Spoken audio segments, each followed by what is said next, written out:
Images. Yes! This is how... Oh, wait. I'm going to get a better picture. I'm gonna get a better picture. Hold on. Because this is how I feel. Nope, that ain't it. God damn it. Wait a minute. This right here is how I feel when Anisa is talking. This right here is how I feel. Swear to God. And I feel like this is what I look like when it's done. When this bitch talks too much. Wait, is it showing? Yes, it is showing. That's how I feel when she talks more than 30 seconds. Swear to God.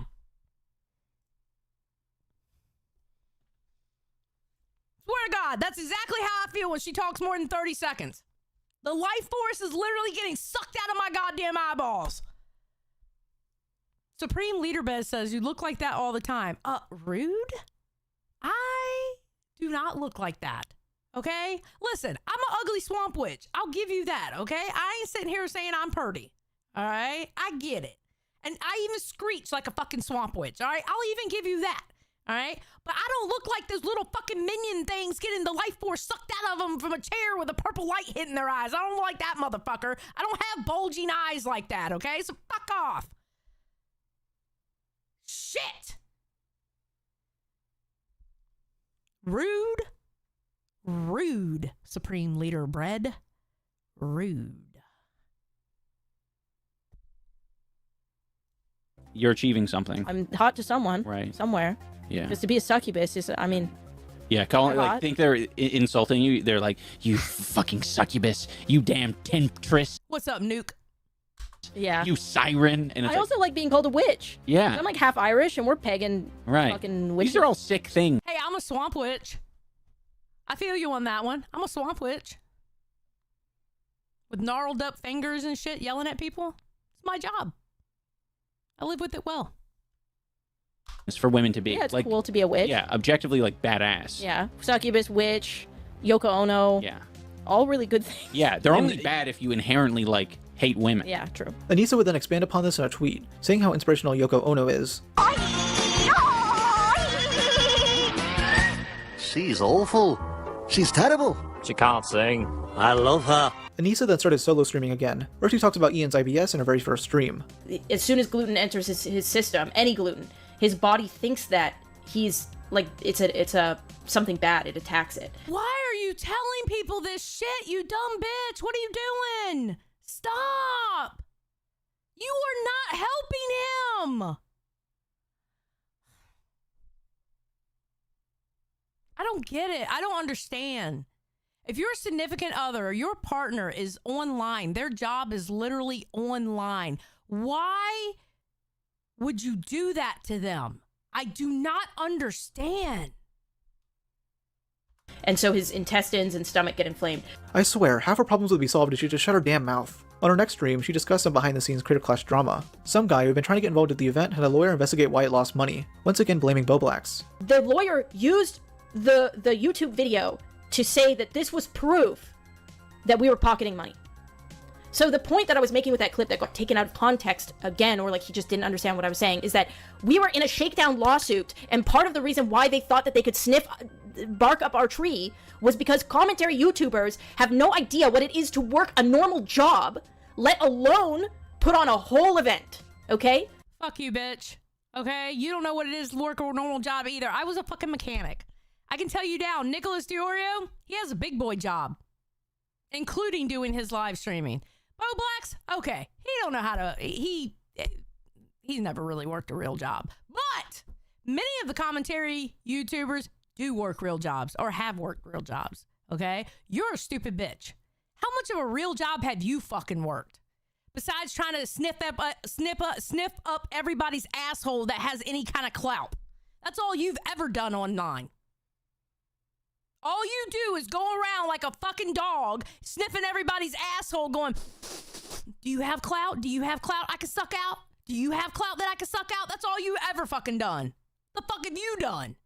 Have you ever worked a real fucking job? Fuck out of here. To work a normal job, let alone put on a whole event, okay? You have no clue. You don't even know what it's like to clock in and have someone breathe down your neck. So don't tell me how much it costs. $100,000 does not even cost 1/4 of the broadcasting fees. So, like, I don't know what crack these, like, commentary YouTubers are on, but I want some. The evil commentary YouTubers. And you want to know what's funny about people? I'm going to let you in on a little secret about the commentary community, or excuse me, the old commentary community, because it's really basically no more. But the commentary community at this time, right?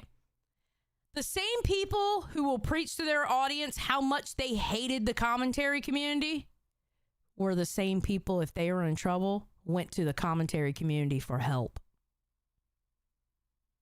The same ones that would talk about the commentary YouTubers, they're evil, they're this, they're that, were the same ones going in the DMs of commentary YouTubers going, I'm getting canceled, how can I get out of this?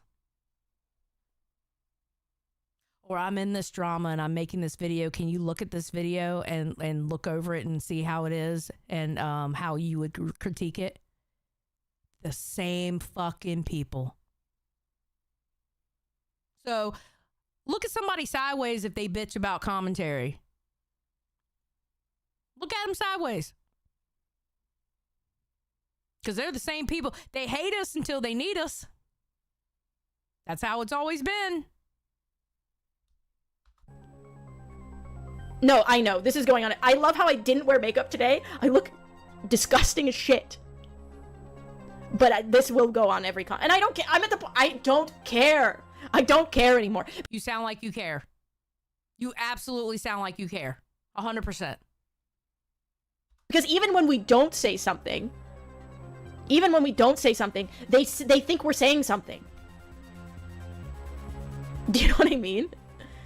Oh, thanks, guys. Thank you.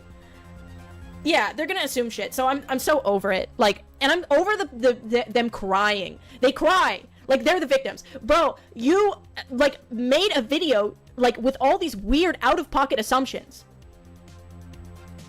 Like, just so out of pocket. I don't know.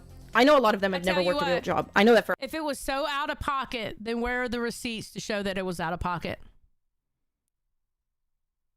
Where are the receipts to show that it was out of pocket? That's what I want to know. If you can prove they were out of pocket, then show the receipts. Easy, right? For a fact. And if you have, you worked there for a week and you cried and you quit. She continues going on about how hard she worked in the past, which really doesn't matter. Who cares that you worked at Denny's 15 years ago? Because all she does now is take nudes, record for a shitty podcast, and pretend to manage boxing events, which she doesn't even do right. Are people not allowed to question the real reason you lost $250,000 besides blaming it on pirating? This clip went pretty viral online, with some pretty great memes being made from it. However, there are some other really stupid things she said here. First, she talks about her confronting Rusty Cage at Creator Clash 2 over making a tweet she didn't like. But you fuckers that are looking at this right now, I know that you would fucking cry if I said something to you in real life. I know you would cry. How do I know? Because I've done it to one of you fuckers in real life, and you have cried. You cried and apologized to me, and you even said that I made you feel like a bitch. Bitch, I would dare you to. I would dare you. Because I would laugh in your fucking face. If you tried to step me with this little chaotic little energy that you had, I would quite literally laugh in your fucking face. And going, bitch, what? Am I supposed to be scared? What is this? Ma'am.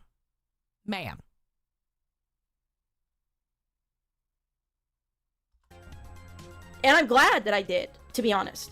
Some more people should do that to you. To me, this sounds like a massive exaggeration. If you're not aware, Rusty Cage isn't even a commentary channel. He makes comedy videos, and occasionally retweets MDE-related stuff. All he posted was a photo of people holding Froggy Fresh signs with the caption, "Oh no." Rusty talked about this in a Brandon Buckingham video. I paid money, I'm on the floor seats, and I see like some shenanigans going down. I take a photo of it, it's just people holding up a sign. It said Froggy did nothing wrong. Like seemingly innocuous. Yeah, right. I go to this like after event, and Anisa comes up to me. She comes up and says, that tweet was really not cool, and I just apologized. I felt kind of like a bitch. I was like, why the fuck did I apologize? What am I apologizing for? I don't even know this person. That's really not cool. Honestly, Anisa, it was very cool. So if I took a picture of a sign that... Oh, God forbid that. Why is Anisa and Idubbbz always getting on people for what they do off platform? They got on Dad for a super chat that he gave H3H3. Because Ethan was talking about what they were going through and shit, and Dad had given a super chat saying, you know, I hope everything's okay. There's no hard feelings between us. And they got pissed off at him for doing that. Bitch, you don't control my social media. You don't control what I do in super chats. No, fuck that. I'm just a boxer. I'm boxing for you. You don't control me, bitch. I can talk to whoever I want to talk to. I can be friends with whoever I want. You do not fucking control me. And they're always trying to control people. Said Froggy Fresh did nothing wrong. That's kind of an uncool move. That's not cool. But if I'm your friend and I give you a few days' notice to go fight a black guy that's way bigger than you, that's actually a cool move. Idubbbz would then include the clip of Rusty saying he felt like a bitch with zero context in his Froggy Fresh video, which he responded to later in a podcast he does with Monkey Jones. Here he dives deeper into telling his side of things. The next day, there was a party where all these, fake YouTube celebrities toot their own horns about how cool they are, and they all dress up and whatever, circle jerk. And so I was there. It was a little awkward. I met up with a couple cool people. Dave from Cyanide and Happiness, he was there. He was really chill. And then I was going to the bar to get a drink, and Anisa comes up to me, and she's like, hey, I just want to let you know that what you tweeted out was really not cool. And I was like, so she's joke policing your tweet about calling them the joke police? I really wish that it was the joke police one, because that would have been the lamest shit. So I was like, what tweet are you talking about? That's so retarded. What the fuck? Because I had also tweeted something kind of offensive about Abelina Sabrina. Do you know who that is? No. So she was one of the boxers in the event, and she was getting her ass whooped. And I was like, Sabrina hasn't taken this much abuse since she was with Gus. Damn. That's fucked up. Oh, that's gold. That's why so whenever what's her name? Anisa. Whenever Anisa came up to me and was like, that tweet was not cool, that was the first thing that came to my mind. I was like, yeah, I guess that was a little bit, whatever. That maybe a little bit too far. So I asked, I was like, what tweet? And then she was like, the one that said Froggy Fresh did nothing wrong. I was like, fucking what? Like that. She's more offended by that than by like the domestic abuse tweet. Yeah. And so, in the situation, I was kind of taken off guard. I'm in line. I'm about to order. That's the thing. And then she comes up to me, and so I'm like, I'm sorry. Pretty much in that tone, because it wasn't like, I'm so sorry. It's just like, I'm sorry. Like, I don't really know how to respond. Yeah. Sorry that my lame tweet really fucking offended you. So she's like, I just want to say it's really not cool, and then walked away. I turned to the bartender. She's such a bitch. She's such a bitch for no reason. They play that team sports bullshit. If I believe a certain way, you should believe it too. And if you don't believe it, you're automatically wrong. That's that team sports bullshit. It gets you hemmed up every time. She's looking at me, and then we just kind of both shrug, and I continue to get my tequila. So is this homeless woman harassing you, sir? And you said, no, I'm all right. She's asking me for heroin. Rusty then talks about his inclusion in the Idubbbz video. So, all right, so I'm trying to remember the whole video, but yeah, it's him shitting on everyone, pretty much saying how everyone's like so viciously attacking him and attacking Anisa, and talking about like, attacking his masculinity and things like that. At the end of the video, it's no commentary. It's just a clip of me and Brandon Buckingham's video where I was recounting that same story about, Anisa coming up to me. And then I apologized, but I was like, I don't know why I apologize. And then it cuts to a clip of Froggy Fresh saying, masculinity totally removed by Anisa. So it was a dig at me. I guess they were saying what? I got totally gotten demasculated or emasculated or whatever by Anisa. That's a stretch and a half. I don't even understand what he thought he was doing there. It seemed like something that she probably forced him to put in, but yeah, I definitely didn't really get the I wasn't offended by it, because it was just confusing. It's like, what the fuck was the point of that? Yeah. Anisa is such a pussy. She has to get everybody to fight for her, and she doesn't fight for herself. She doesn't fight for herself. She has to get everybody else to do it for her. She is such a fucking pussy. Holy shit. Why is he like he's attacking Rusty Cage out of nowhere when you have nothing to do with any of this? All this is Anisa trying to seem all tough and intimidating, when all she did was approach Rusty out of nowhere and press him over a tweet. Look, Muffin, just because she has a pussy, it don't mean she has to be a pussy. There's two different things. Fuck that shit. What does she expect him to do? Argue during the middle of a party? The guy honestly seems polite, while Anisa comes across as a crazy bitch. This is further proven in this clip. This is the truth, okay? Ian keeps me on a leash, okay? And I'm okay with that because I need to be on a leash. Projection. Ma'am, you're telling on yourself without telling on yourself here.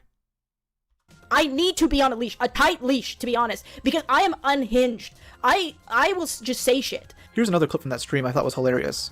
Would Ian do OnlyFans? We've talked about it before. He kind of has. I don't know how much information I can give. Like hand cameos. I don't want to get in trouble. But I don't know, maybe. In a different stream, Anisa said that Ian has been the one motivating her to continue doing OnlyFans. If there's anyone that actually does keep me accountable, it is for like sticking to a job, it is Ian, actually. Okay, I wanted to quit OF like so early on, and Ian was like, no, you promised 2 years at least. I'm gonna make you stick to it. And I did, and I mean I still do it, so. Ever since this all occurred, Anisa has been doing damage control in order to fend off the commentary bros. You know, it's interesting because when I did the rant that like got clipped and shared by like a bunch of people, I did that intentionally to be like ranty and interesting and eye-catching, and like I did it with the intention of like getting it shared. Bitch, don't walk it back now. Don't even attempt to walk it back now. You said what you said. You said what the fuck you said, and it sounded fucking stupid when you said it. Stop. That's always your fucking excuse. That is literally the same excuse you hear throughout this fucking doc. Swear to God. And it's interesting how, like, how predictable that is, I guess. And it's cool. It makes you feel like, okay, like, this is more predictable than, like, you would imagine that it is. Let's be real here. She did not intend any of these clips to go viral. This was just her releasing her aggression into her own safe space. She's not some smart big brain troll like Sam Hyde. She's a moron who can't close her mouth unless you suck in someone's cock. This meme from Lyrics pretty much sums it all up. Hey guys, look at how retarded I am. Her. Fuck off, retard. Joke's on them, I was only pretending. Only a few days later, Anisa would talk about this on her podcast with Ian, where they once again try to cope. It's like, I don't know, who are you going to piss off other than like a bunch of incels? Like, yeah. And people who are just already mad at you. I know, yeah, that's kind of, I was like, whatever. What are there new people lining up? You know, it's like Pokimane waiting in the wings, like watching your stream. All right. Better not say anything mean about me. Anyways, more coping would occur in the next episode, after Ian's disastrous appearance on Cold Ones. Basically, Ian filmed a video of his old pals Max Melfo and Anything for Views. It was supposed to be reminiscent of the Cake trilogy, though instead, Ian spent the whole time staring off into the distance and basically adding nothing. The top comment reads, "You guys are lucky he could fit you in between his wife's tattoo appointments." This is in reference to the fact that Ian did not show up to Max's wedding, since he had to accompany Anisa to one of her tattoo appointments, as if she doesn't have 50 of those. Yep, he sure did. He sure did. Already. In response to these comments, Ian says that this is an experiment he's been doing to tone down his emotions. This to me isn't true, as he's been like this for the past 2 years now. So I was like, I think I'll try out, I'll experiment with me being a little bit more like toned down, how I would be in real life. That video I recorded with Max and Chad, that is much closer to how I behave in real life. That's not a good thing. You used to be confident, Idubbbz. You used to eat cake made out of your own hair and review pickles in the sewer. Now you're ranking playground. I'm gonna be honest, I don't think Idubbbz was ever confident. I don't think Idubbbz was ever confident. I think that's the reason why his content was the way it was, because he really wasn't confident. He was faking confidence. I think he was a derpy guy in real life, and as soon as that camera came on, he knew how to fake it, and he made good videos. He made entertaining videos. I don't think he actually ever had true confidence. I really, really don't. I think he faked it. Straw Hat Guy says, I don't think he was ever funny. He was just edgy. Yeah, possibility. Nuclear Winter says false bravado. Yeah, I really do. I really, really believe that, because Anisa, I feel like he got more recluse with Anisa, obviously, right? But I don't think he ever really had confidence in himself. I think he was a derpy guy. Carl says his confidence comes from editing, scripting, and putting on a character for the camera. Yeah, that was the confidence part. Yeah. Because remember, in the beginning of this video, she would go 4 days without talking to him because they were having a long-distance relationship at that point. And it would go 4 days go by because he was so into his content. That's where his confidence was. You know? That's where he gained his confidence from. But did he walk around with confidence? I don't think so. I really don't believe it. Equipment on a political compass and playing with Thanos fidget toys with no energy at all. The last thing I want to touch on here is Anisa's secret Twitter account, where she seems to shit talk quite a lot. I don't have any actual screenshots of tweets, but the replies tell us everything we got to know. So for some context of this first one, Beazle posted a stream clip from a while ago where Ian and Anisa give some brain-dead take about there being no sidewalks in Texas. Dojangles, who a lot of you will know as the wife of Mudahar of Some Ordinary Gamers, then quote tweeted this with, "I walked to a lot of places in different parts of Texas. Pseudo-intellectualism strikes again." Anisa apparently saw this tweet and ranted about it, though we're not fully sure. What I am sure of is that a lot of these other posts are just her swinging out about the hate she gets. These people who follow her constantly shower her of love and support as if she's always begging for it. What I don't understand is why she doesn't just do some sort of private Discord server. They're dick riders, that's why. Where everyone is vetted. It took me 5 seconds to find all these replies. And now we know she's trying to have a baby, which I honestly didn't want to know. Geez, imagine little greasy goblin babies running around. And then when they get to school, they'll get bullied for having a mom who did OnlyFans. Oh, and as I was editing this, Anisa is seemingly defending Chris Tyson. I mean, this person is saying Chris did nothing wrong. Oh, and here's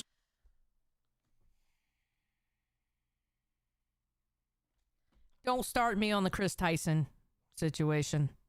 I can go on for hours on that one too. Because we had a knockdown, drag out fight over Chris Tyson and Mr. Beast and all that shit. That was a knockdown, drag out fight. Oh my God. 2 tweets of Anisa mentioning Shadman, a known lolicon artist. This one is a reply to him. Not a good look, Anisa. Fuck you, bitch. Wait, when was that? Mentioning Shadman, a known lolicon artist. This one is a reply to him. Your art came to life. How'd you do that?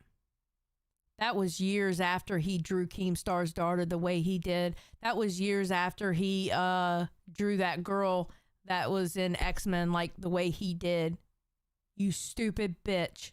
And you know about that because your man was part of the community and you can't tell me he didn't know. You know what the fuck Shadman did. That makes you a piece of fucking shit. That makes you a piece of shit. Fuck you for that. Yeah, 2020. And the other one was... Wrong. Oh, and here's 2 tweets of... 2018. Again, after Shadman had did what he did. She fucking knew. You can't tell me she didn't know. You're a piece of shit. 100%. Anisa mentioning Shadman, a known lolicon artist. This one is a reply to him. Not a good look, Anisa. At the core of it all, my main issues with Anisa as a person is her crybaby attitude, reliance on those around her to stay relevant, and worst of all, her ability to not just shut the fuck up. Doing that would change a lot of opinions about her. She is her own worst enemy, yet she'll never realize it. In fact, she has a history of blaming others for her own actions, never taking accountability. And isn't that what people claim Ian did? She blames other people. She blames other people for her own actions, and she expects everybody else to stick up for her and not for and her not sticking up for herself. She's literally the definition of a crybaby. Literally. Last year, she blamed her chatters in her previous university setting on her Holocaust statement, blamed Boblax and other commentary channels for Critter Clash's failure, blames incels for the hate she gets on her OF, and blames loved ones for starting drama. She's never changed, she's always been a hypocrite, and she's always been an unlikable cunt. What makes people dislike her more is how much of a crybaby she can be. She'll spend her time shit-talking others, even those who don't deserve it, and then get surprised when she gets that level of hate back. She'll then use Ian as a shield and fuck off for a while. Recently, she's been trying to embrace the hate, but it'll only keep her relevant temporarily before the next lolcow starts drama. The only people supporting her are 2 groups, the male simps and the female simps. The male ones think of her as a walking sex object and subscribe to her OF, while the female ones constantly engage with her on Twitter because they identify with her in some way. They're probably just as mentally deranged. Something that I especially hate is that she tries to engage with these people. You know what it is? They engage with her on Twitter. They probably don't see what she's actually doing. More than likely, they probably don't see what she's actually doing. And they probably don't know the history of her. That's why they probably do that. As privately as possible, still leaving gaps for others to find. If you're going to shit talk people, do it in public or you're just a pussy. Honestly, I don't know where her future is headed. Her and Ian will probably do another creator clash and have it fail, as they won't take any advice they get. Oh, Oh, well, that aged perfectly because that's exactly what the fuck happened. That's exactly what the fuck that happened. It didn't even, the creator clash didn't even happen. There'll just be 20 no-name YouTubers, someone who was popular 15 years ago, and Ian fighting for an event that loses more money for charity. Anisa will just say she's concussed again and won't fight. Who do I think she should fight? Get her to fight Taylor from Fish Tank. Let that girl give Anisa the old haymaker. Also, Anisa better look out for Frank Hassel. Anyways, I hope you guys enjoyed this massive episode. If there's anyone else you think I should cover next, let me know below. Bye. There we go. Bro, that was a good doc. I actually enjoyed that. That was pretty good. That was pretty good. Damn. Hell yeah.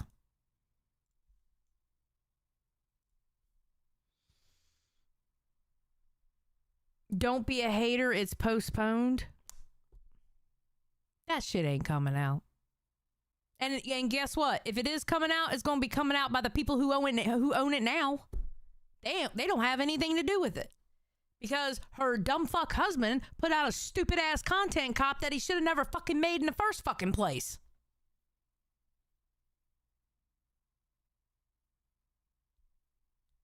You know?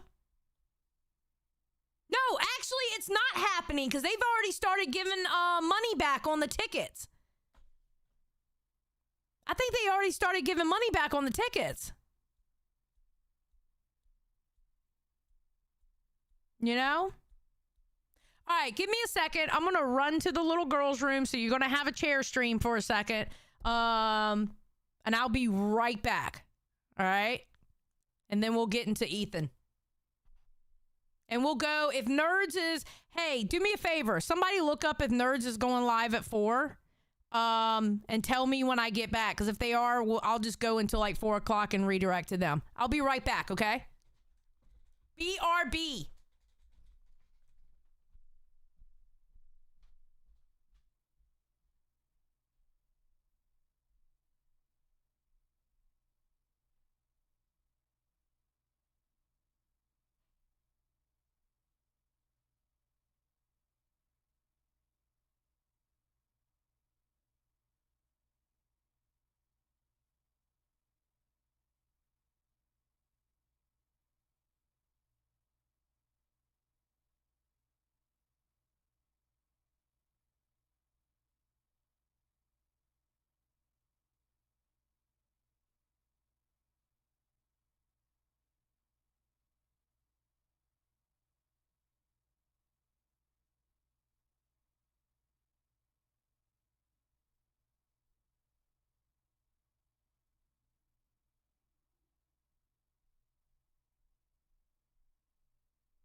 Nerds is confirmed going live at 4 per day last night. No stream is up yet, though. Thank you, Harlequin. All right, cool. All right, so when it gets closer, I'll look to put in the redirect. I'll do that.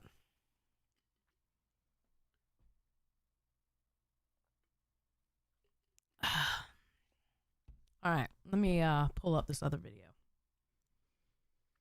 And this one's going to be a long one. It's going to take me 3, maybe 4 days to get through. But you know what? We're going to fucking do it. If it kills all of us, we're going to do it. Bro, can I get into the fucking thank you? God damn. All right, Reaper, outside LCU.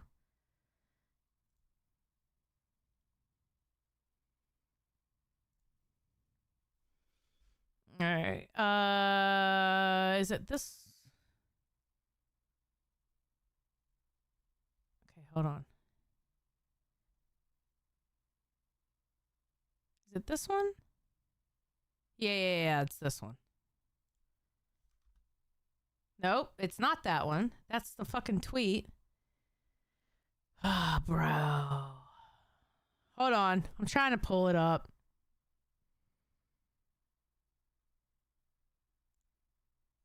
Nope.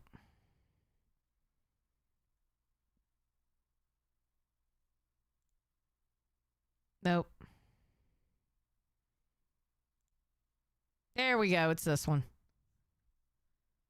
And then Okay, be quiet, Ethan. Thank you. Thank you, Ethan. All right, Mau says YouTube drama is the best drama. Nothing compares. Period. Point blank. Period. Very true. All right, listen, guys. I want to remind y'all that we are, because I can't read it, we have 53 out of the 150 saved souls, aka gifted memberships. So once we get to 150, we're going to do the rise and fall of Boogie. And if I can get it done this week, I can have Boogie on at least one of those days. So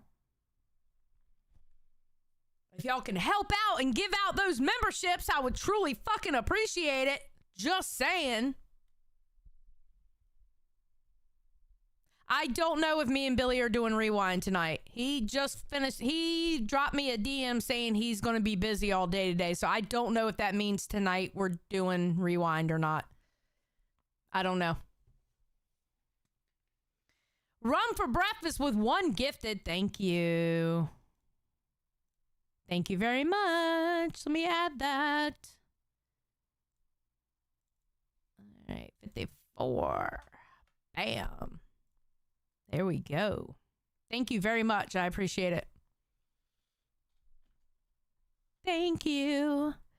With Jaded with the one. I know that's right, Jaded. Oh, there we go. Nice even. Well, it's not even, but I love it when it's done by fives. Let's go. Thank you. 55. We are over 1/3 of the way. Love to see it.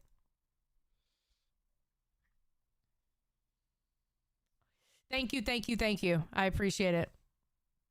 I don't know how to give a membership. Nicole, the only thing I know is if you hit the $, and then it should be there where you can either give money or memberships. That's all I know. But it might be because you don't have a membership that it won't let you gift memberships. I don't know. It's really weird. Like some rooms, I can gift memberships and not have one. And then some rooms you can't, or some streams you can't if you don't have a membership. It's really fucking weird. I don't know. YouTube is a weird platform sometimes. Yeah, it's probably because you don't have a membership. That's why.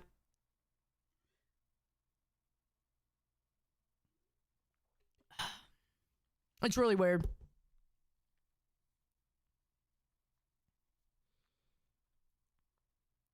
Does it count if I give myself a membership? I mean, it's not a gifted. But, you know. I would appreciate it, though. Just saying. But that I would appreciate still. All right. What we're going to do next. I need to come up with a goal for y'all, too. Like, you know how we were naming the cow? Which, by the way, his name is Axel. As you can see here by this cute little picture. His name is Axel. We came up with a name for him. And he's walking around with his pumpkin spice latte and his Ugg boots. Okay. His little Ugg boots. And I just want to let y'all know these are fake Uggs because he does not believe in using his sheep buddies for their skin. So, you know, he does fake Uggs. All right. He ethically sources his Ugg boots. Yeah, he's autumn coated. Hell yeah, he is. He's got his little pumpkin spice latte.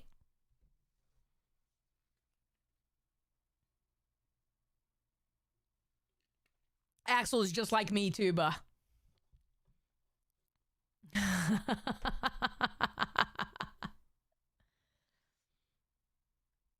10 yellow gifted and Xylee gossip for next stream. No. No. Could you imagine, bro? No. No. Come on now. All right. This is what we are going to watch next. Now, we're obviously not going to watch this whole goddamn thing today. All right? We are going to go until we can't go any longer. But this is Ethan Klein and the whole H3 podcast clapping back at Idubbbz.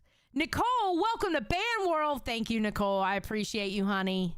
Thank you. Nicole's been with me for a long time.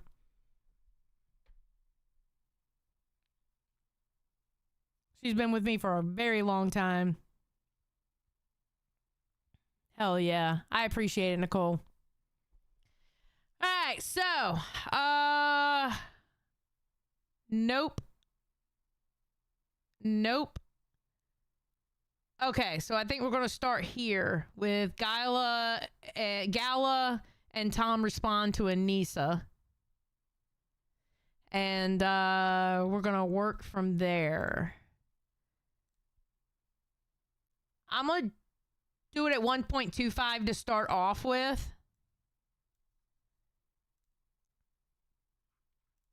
And then I might end up moving it to 1.5. No. Yes. Okay. Axel is the best cow in the LCU and is part of the Slider gang for life. I know that's right. All right, put a 1 in the chat if you're ready to hear this Ethan's clack back to Idubbbz. This is probably going to take like 3 parts to do, but we're still going to do it no matter what.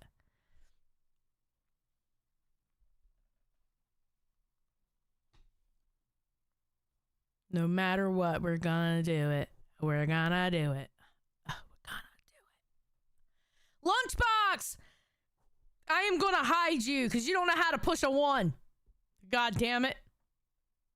Right to center left. I'm gonna hide you too. Muffin, you're gone. Lunchbox, you're gone again. Lunchbox, you're gone like 4 times.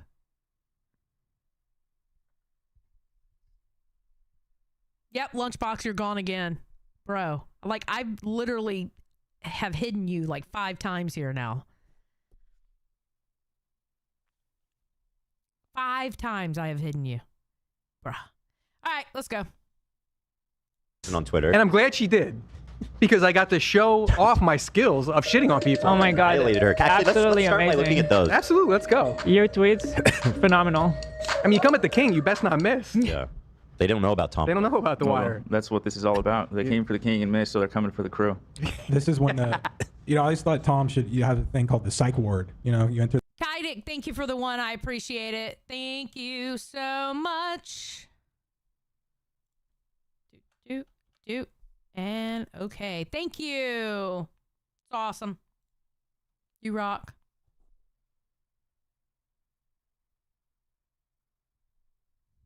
The psych ward, Yes. Tom Ward, Yeah, I like that. Psych ward, I like that. That's good. And we entered it this week. I like that a lot. So, Wait, I love how Kaidik gifted and then it came. That was amazing. How in the fuck did you gift yourself? That's so fucking funny. That is so funny that you literally gifted yourself. That's hilarious. Thank you, Kaidik, for saving your own soul. Kaidik said, you know what? Fuck everybody else's soul. I'm going to save mine first. That's funny. this all kind of kicked off yesterday when Anisa tweeted out, "Nothing creeps me out more than that new hire Gallia. Nothing creeps you out more." What is this obsession with trying to make everything seem like creepy or like sexually obsessed? It's like, girl, people just don't like you because you're a fucking piece of shit. You're obnoxious and you're just not charismatic. You're hateful. You're despicable. You're trying to take money from a charity. I mean, there are so many reasons. Endless reasons. And you're an online personality. Suck it up, Buttercup. Yeah, a lot of those people. Is that sexist? Not the Buttercup thing? You could say that to men too, right? I don't know. Yeah, maybe. I say it. Suck it up, Buttercup. Or I'll tell them, put your big girl panties on, put your big boy panties on. I don't give a fuck. Ready to eat for everyone. It's so funny. I get women telling me all the time that I hate women, and then I get men telling me all the time that I hate men. And I'm like, y'all don't understand. I hate everyone. I don't care if you're a man, woman, or child. I hate everyone. Except for I'll stick up for kids, though. I will stick up for a kid. But you know what? Even I know kids can be little assholes. I hate everyone. Thank you, Kaidik, for the gifted membership. Thank you. Hell yeah. Thank you. I'm trying to avoid. That's not. I just want to make that clear. That was not. I like how Go Anisa ahead, Kelly. Sorry. mentions that I'm the new hire. Yes. I've been here for almost 3 years. Has it really been? Yeah, it's my 3rd year here. Wow. Yeah. Wow. That's New hire. crazy. I've been here before time Tom, goes before by. Nate. Yeah. Oh my God, that's New crazy, hire. actually. So, and then Galia, or whatever her name is, She knows. I'm not sure. I just spelled it correctly, just to, I don't know. And then, yeah, girl, you're the dumbest bitch I've ever seen in my life. Period. She is the dumbest bitch. If you think Yes. you can just tweet something like this about a random person that you actually don't know anything about because you cannot do any research in your life, That's the thing, J-Mad. I have been called a misandrist. I have been called a misogynist. I have been called it all. And it's just absolutely hilarious to me. And then the funny thing is I have been called that by people who called me both things. You just hate women. And then they get mad at me another time. You just hate men. Well, which one is it? Do I hate men or do I hate women or do I hate both? Now, you would be correct if you said both. I don't give a fuck if you're a man or a woman. Shit. You talk stupid shit. You talk stupid shit. Jamie Lee says, I thought you hated just women at first, Xylee, but watching you, I found you hate everyone, and I fuck with that energy. Period. Rated E for everyone. People do not understand. Rated E for everyone. I don't care. I don't care which bathroom you use. I do not give a fuck. Rated E for everyone. Shit.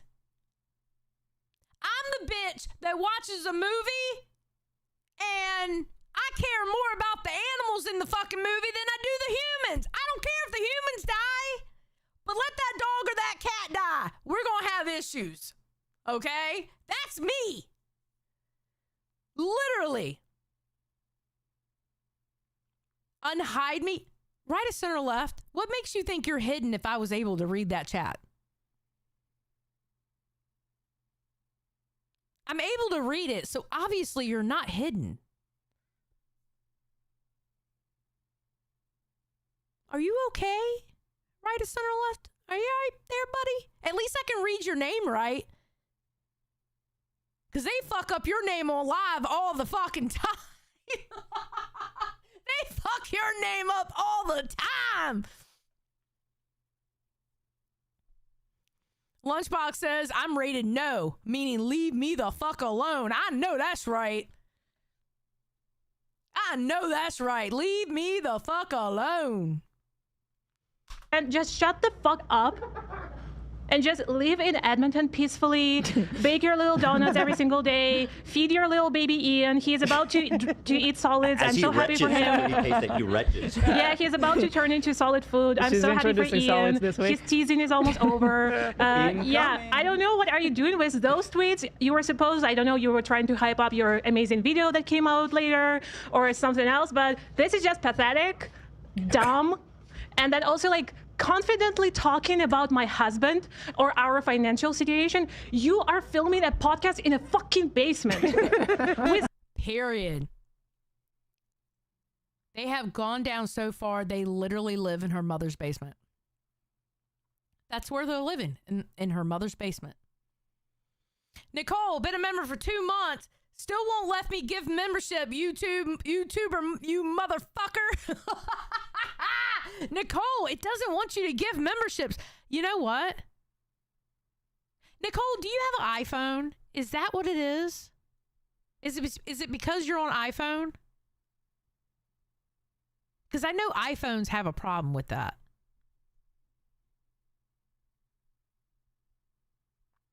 Yeah, you have an iPhone. The only thing I know about an iPhone is you have to, like, maybe go on Safari or something like that to do it. I don't know. I don't know anything about iPhones. I don't make iPhone money. I'm going to be honest. Chartwig, thank you for the 1 gifted. Hell yes. Thank you very much. I appreciate it. Getting closer to that boogie. The rise and fall of boogie. Thank you very much. I appreciate it. You're awesome, Chartwig.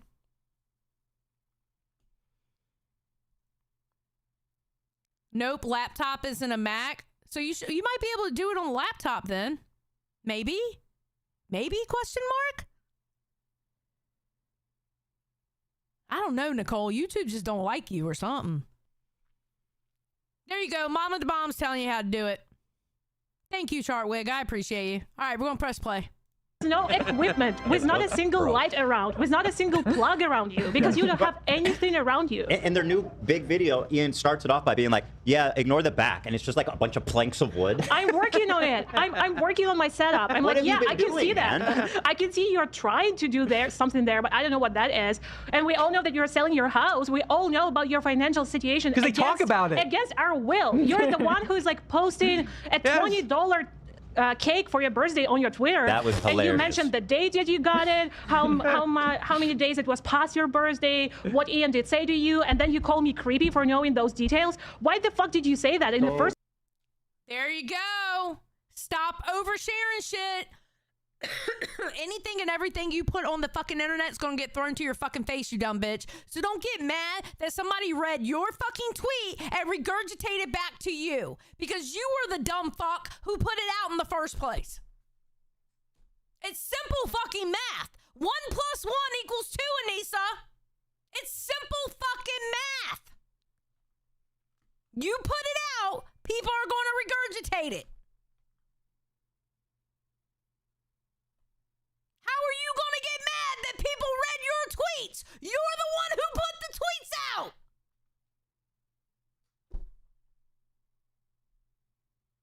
Shit. I don't want an iPhone, Jake. I'm going to be honest. I don't want an iPhone. I really don't. I'm good with Android, baby.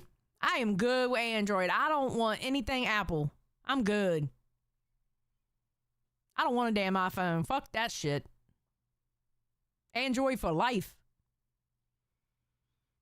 Maddie's like, hey, Xylene chat, I just woke up. Well, hello, Maddie. Good morning. I went to that breakfast place. It was really good. I had the best breakfast. I had the best restaurant breakfast I have ever had. So good. Yes, and if you could, it is free to do so. Please hit that like bucket. Bucket, really? Please hit that like button. I would truly appreciate it. Thank you very much.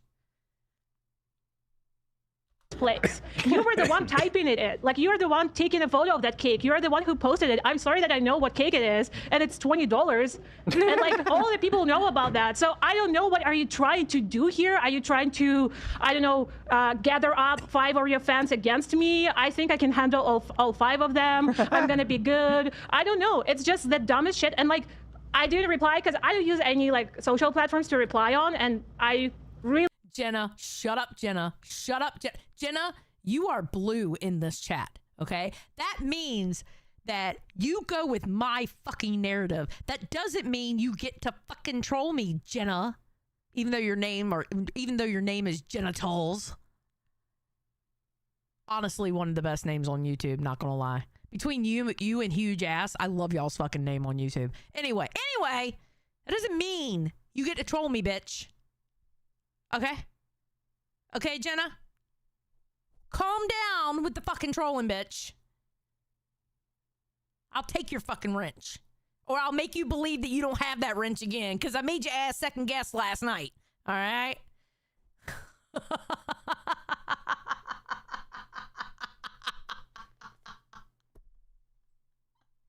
I love you, Jenna. You're awesome. I love you. Yes, the bucket needs more souls. Exactly. Hit the bucket, damn it, because the bucket needs more souls. We need more gifted. 100%. We need more souls for the bucket. Okay, we got to make that an emoji now. I got to somehow turn that into an emoji. The bucket of souls. That's a thing now. We're going to have to figure that out.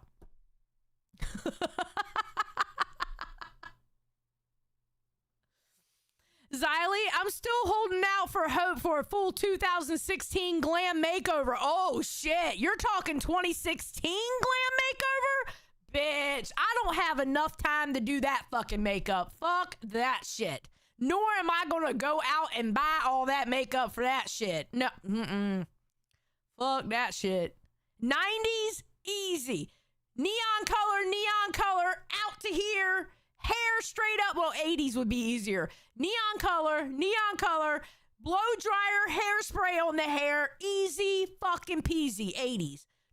2016, that makeup was way too fucking complicated. You're talking to a bitch that when she puts on makeup, I'm being fancy if I put on mascara. Because all I wear is fucking lip gloss, maybe some lipstick, maybe. But lip gloss and fucking eyeliner. That is the extent of my makeup. And when I'm feeling fancy, I'll throw on some mascara. Okay? I don't do that other shit. Shit. Maui's like, I want full-on foundation caked with bronzer. Fuck that shit. Fuck you for even thinking that, bitch.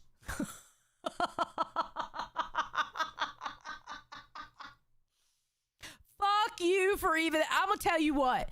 If I made Goth Xylee a member goal, it's gonna be a high member goal because I am not trying to do that. It's going to be a high-ass member goal because it's going to have to get me to go out and buy clothing, okay, and get the makeup because I would have to buy a new eyeliner because I haven't worn eyeliner so long I wouldn't wear the one I have now. Bro.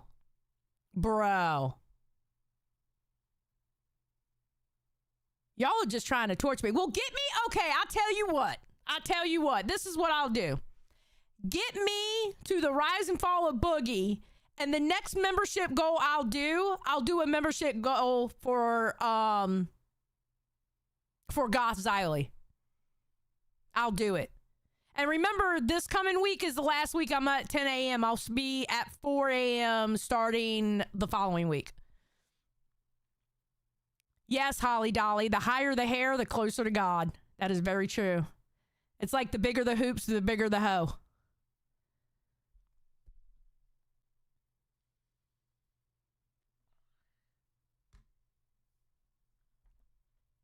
So, just to let y'all know. All right, here we go.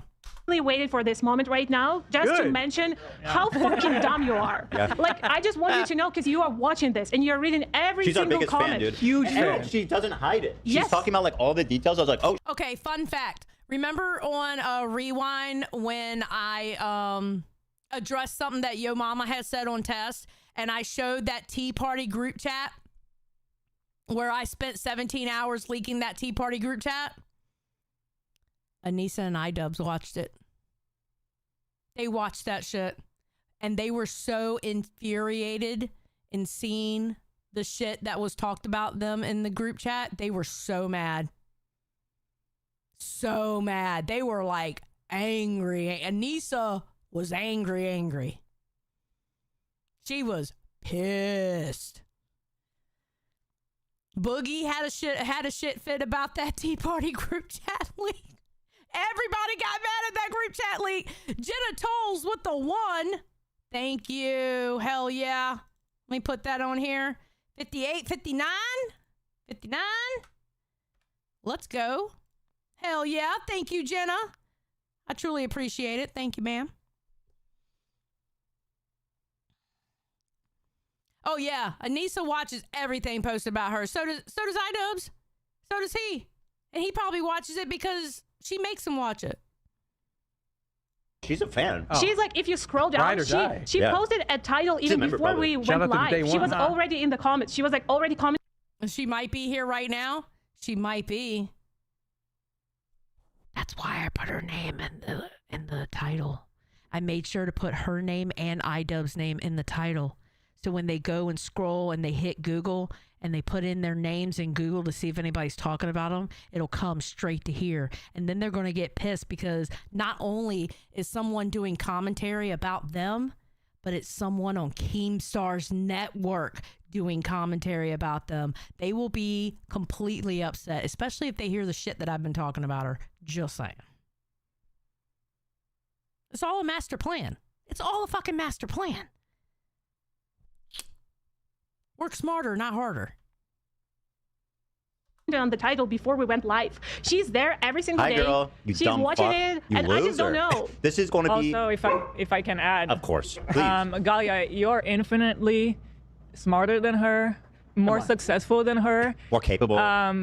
Sorry that she's good at her job. Like, her knowing all the details, that's literally her job. That's not creepy. She's good at her job. Creepy is like the most pathetic description for what it is. And she does it every time, and I've seen a lot of people mention that she does it like almost Trump-esque. Creepy Galia, just trying to do her shit. It's snark brain. And then also... She takes all the snark narratives, right? And then she says thinks, that I'm scary. Anisa is literally the living embodiment of a Redditor. She literally... Oh my God, that is true.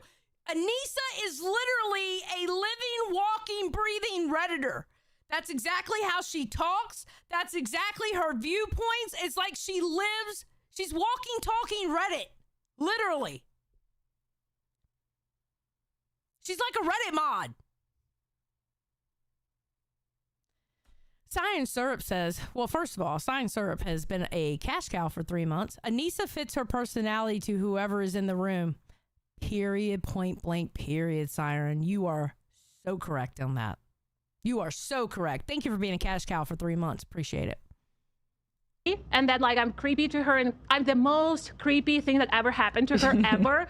Girl, you just like posted a video about all of those snarkers who are talking about you, and I'm the creepiest one. Out of every single incel that you've ever mentioned, I'm the most creepy that you've ever met. About her. I didn't even know what she's talking about. Yes, and I also wanted to mention that your dumb fuck husband just posted a video before that that's called Why Are You Scared of Immigrants? And you are so fucking scared of me. That's the first thing you ever mentioned about. Period! Tell her. Go ahead, girl. Preach it. Me. Somebody's scared of an immigrant. This creepy immigrant is like up in my shit. I'm getting xenophobic vibes. Clock her. I'm an angry bitch. Right? Yeah, Am I doing it right? Yeah. You're smarter, more capable, more likable. I have a job. You've overcome more in life. You have a job. I have you a credit managed score, to I have a escape job. a war against all odds. Yeah, Like, Galia went through hell and back to be able to escape the war. Like, she's in. Side note, Xylee, would you do a makeup tutorial on stream? What makeup tutorial? I don't wear makeup.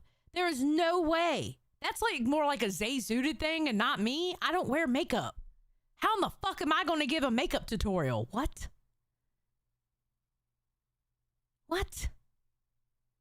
No.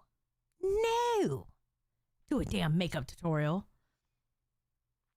Definitely more successful than you'll ever be, Anisa. And she escaped at war to come and shit on Anisa, and that is her right. Imagine what I have to explain to my parents that I do for work. I talk to a dumb bitch on the internet who just messaged about me for no fucking reason. And that's what my work is right now. And I'm happy that it is. It's kind of like fun to do that. But it's sometimes I like wake up and I'm like, what is this world? Like, is this what internet is like? Yeah.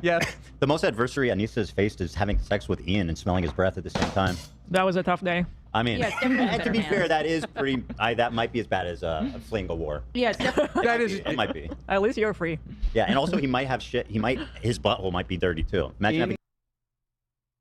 Why are we talking about people's buttholes? Come on now. Except for the stinky breath, dirty butthole freak. Oh, brother. And then they go, oh, he's obsessed with their sex life. It's creepy. Shut up. It's funny. Remember what that is? I'm smelling my breath. No, he doesn't remember what funny is. They completely, and you know what? Here's the sad part. Ethan went down that road too. I went down that road. I went down that road where I thought I didn't have a sense of humor. And then I got tired of not having the sense of humor. And then I realized, wait a minute, I laugh at these jokes in real life, but on Twitter, I'm outraged. There's something wrong. That's why I stepped back. Ethan did the same exact fucking thing. He lost his sense of humor and it slapped him across the face and go, wait a minute, something's wrong.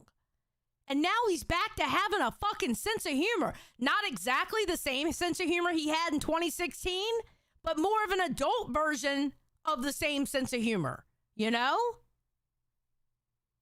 It's like, goddamn. Get a sense of fucking humor, bro. Yeah, he's found a balance. Yes. You're still on that road. Need to know, shut the hell up. Shut the hell up. Shut the hell up. I know. Listen, we all have times where shit just gets to you. It's a human thing, you know? But you know deep down inside you're not supposed to let it get to you. Shit happens. Shit happens. Yeah, Nuke. Exactly. Nuke said Ethan has come home. And he has. He really has. Love you too, need to know. Love you too. Stinky, you smell. I'm such an asshole. You're a terrible cook. No shit. So anyway, thank you, Gallia, for that. Well, hold on real quick. The Gallia trashing was, it was okay, not as offensive to me, you know. But why do I got to catch Tom's a stupid pussy in there? I mean, what is that? Why am I getting shrapnel? I saw a comment. You are what you eat, Tom. You are what you eat. I love that because I'm like, game fucking on. Let's go. She like targeted like the two. What have I ever done? Off-screen crew members. Yeah. She's like, and just so you know, I'm paying attention to everybody. Well, that's good. She continues so I'll just start from the top. Nothing creeps you out more than the new hire Gallia, talking so confidently about me, my husband, our financial situation. You don't know us, you're wrong on everything, and it's cringe and creepy, okay? Also, Tom's a stupid pussy. What? Anisa, where's your video on shit? All you do is talk shit on Twitter. Where's your fucking video? Why do you have your husband do your battles for you? Where's your fucking video? Do you think we wouldn't watch a video if you went and made a video calling people out? We would be all over that fucking video. We would be all over it. Girl, that shit would go viral if you made a fucking video. We would all be covering that shit. We would actually stop what we're doing to cover that fucking video if you made one. How about you stop being a pussy and make that fucking video? Because all you do is block, and talk shit. You block people and then turn around and talk shit about the people, the very same people you block. Now, do I have a lot of accounts blocked on Twitter? Yes. But you know what I do? I don't talk shit about them after I block them. Because once I block you, you're gone. I don't give a fuck about you anymore. But if I'm going to talk shit about you, I'm going to make sure not to have you blocked. Because I'm not a pussy. Bitch. I just started cracking up. I love this shit. I'm just messy and I just love it. I'll continue. Yeah, I mean, this is, like I said, this for me is the Super Bowl. Yeah, for me, this is fun. Responding to... Never completely hopeless. You don't want to meet me in person. I'm literally the same asshole. I'm literally an asshole. You don't want to meet me in person. I'm one of those that, I'm going to be honest. Keem talks about he wants to do the convention, and ooh. Me and Billy talked about doing meet and greets, and he knows my fear about that. I have a genuine fear about doing meet and greets. I don't know what it is, but I have a genuine fucking fear of doing meet and greets. I really do.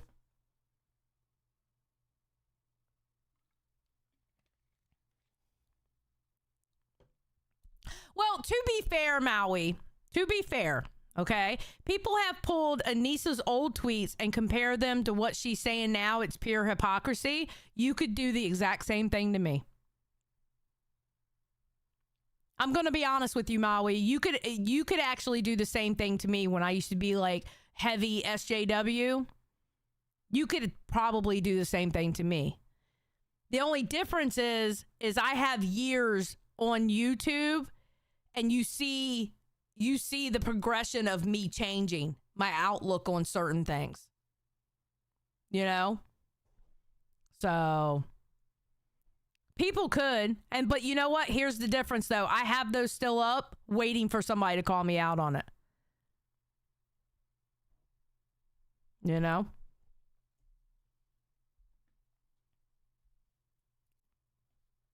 I don't run from it. Ian's videos now has become not just mine, but an internet pastime.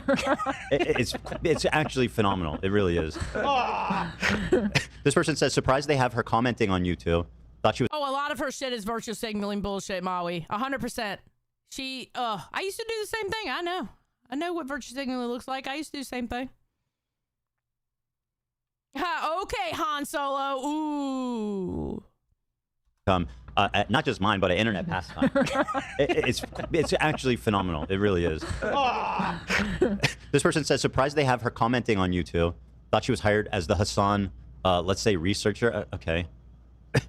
Honestly, she does a lot, including research, which, you know, we are doing a show here. And if you would believe it, we do, you know, research stuff, right? She said, her talking about whether or not we are going to travel. I heard her saying we live in a basement. I'm sorry. Laugh my ass off. Who are you? Anisa? Someone is watching your content that you're putting out publicly on the internet. Are you shocked that people are talking about you? You've been on the internet how long and you're grasping at your pearls for people talking about you on the internet? People being mean on the internet? No way. That's basically the thrust of the entire video. Period. This is not what podcasts are. Yeah, I'll show you what podcasting is. Incoming. She saw the headline of our previous podcast. Was this our Monday episode? My reputation started. How do I fix it? She says, hint, stop doing this. And it's a clip of me being so obsessed with Idubbbz and Anisa that I resort to doing something, I don't know. Side note, I do love that name, though, Rusty Shackleford. I don't know, it just makes That's me from laugh. King of the Hill. Is that what that is? Yeah, it's Dale's fake name. Oh, strong. Oh, fantastic. Good reference. Was that a soundbite? No, but I'm going to pull it. I can't say shit anymore, bro. Like, I legit can't. You're so compromised. I really appreciate you laying at the altar, because Zach is really getting a second breath at life here. Anytime I say anything, I look over and Zach's smiling at me. Like, he's so giddy anytime I talk. And I told Nate, I'm like, look, if it gets to be too much, tell me, and I'll back off. Yeah. But he's being a really good sport about it. I think it's funny. Yeah. Honestly. I'm going to pull that. Because you have a great sense of humor.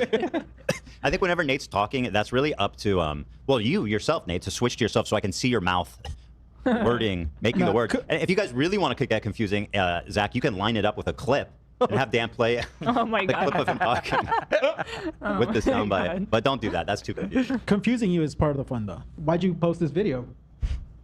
This one about my reputation? Yeah. Why you ask that? I have one, too. Oh, Nate. All right, come on. So she says, literally no one except a small group of really sad people care about me and Ian enough to enjoy this type of content. Wrong. I gotta say, girl. How many people are watching live? I don't know. Let me check. 25K. Like, whenever we shit on you guys, we have our a bonanza of a day. This is... Ma'am. Anisa, are you... Okay. Okay, wait a minute. I think Anisa...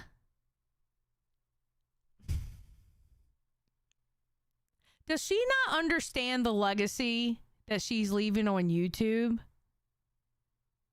Does she just look at it through the lens of Twitch?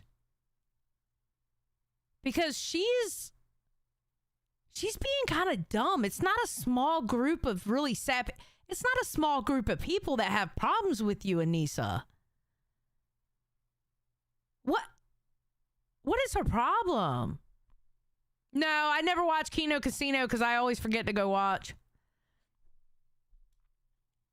I'm not the only one. I have to tell you, the proof is in the pudding. You know, people are lining up to shit on you. And because, you know, you make a great toilet. And she's getting 100 likes. I don't know how did that joke land? I'm not sure. Anisa's problem is she wants a hug box. And as far as Anisa is concerned, if it's not in the hug box, it doesn't matter. That's what it is. She just wants a hug box. That's all she gives a fuck about. She's one of those people that she wants to have that constant wall of protection. But one day what's going to happen is she's going to fuck over that wall of protection, and then they're not going to be there to protect her anymore, and they're going to be part of the crowd that's going to jump her ass. That's why you never live within a hug box, especially online. Never live in a fucking hug box, because eventually what happens is they turn on you. It happened to Ethan. His own goddamn community made him lose sponsors because they didn't like what he fucking did on a live stream. Because Ethan ended up with a fucking hug box. And then finally that woke his ass up and go, you know what? Fuck it. I'm going to do what I really want to do now. Don't get that hug box. Do not. Tamara said not Was good. it good, Tamara? Tamara shouted from the other room. Not good. What's wrong with it? Just visually, or? She said, yeah. Yeah. Okay. She didn't like it. I'm so glad Tamara's here. she matches my Ethan hater energy. She screams. Yeah, she is a hater. She said she's like a fan, but she's just a big hater, which we love. Haters are your biggest fans. Haters are your biggest fan. Nobody watches your shit more than fucking haters. Nobody hangs on your words more than fucking haters. Haters are your biggest fucking fans, bro. Haters are literally the reason why your AdSense is up. They will hang on every single fucking word you say. They are literally your biggest fans. We love that. Yes, we celebrate haters here in this office. Absolutely. Room full of them. You need to be differentiated enough to realize literally no one but you cares, and about 90% of the bullshit you talk about, no one cares about 22 Ian's breath status. I beg to differ. I am fascinated by his stinky ass breath, and I'm even more fascinated by you guys not trying to defend his stinky breath. That sounds like a deflection. Stinky breath smelling wife. I'm concerned about his 2025 stinky breath. It's only gotten worse. I want to know. I mean, he hasn't done anything about it. Drinking mango juice, is that helping? No. I don't know. Never. He's so desperate to get a win. By the way, they're like, nobody cares, bro. 7 likes, 100 likes, responding to a tweet with 200 likes. Like, nobody cares about you, really. Except me. You know? And I mean, again, you're a public figure. You just announced that you're going back to OnlyFans. You did a really ridiculous post about how I know it's confusing to find someone like me attractive and hate at the same time, but eat it up or some shit. And it's like, well, okay, you just really are putting yourself on the menu, so to speak. Yeah, I mean, Jewish. Let's see. Oh, wait, this is the post. It's okay to find. This is a recent post, by the way. It's okay to find me attractive and still hate me. I know it's confusing for some of you, but don't worry, I won't tell anyone. Cry bully. Cry bully. Why does she have to put and still hate me? She wants people to feel sympathy for her. She's a sympathy baiter. Literally. She's a sympathy baiter. That's all she is, bro. That's fucking sad. It's like her and Ian mentally are stuck in high school or elementary school. I don't know.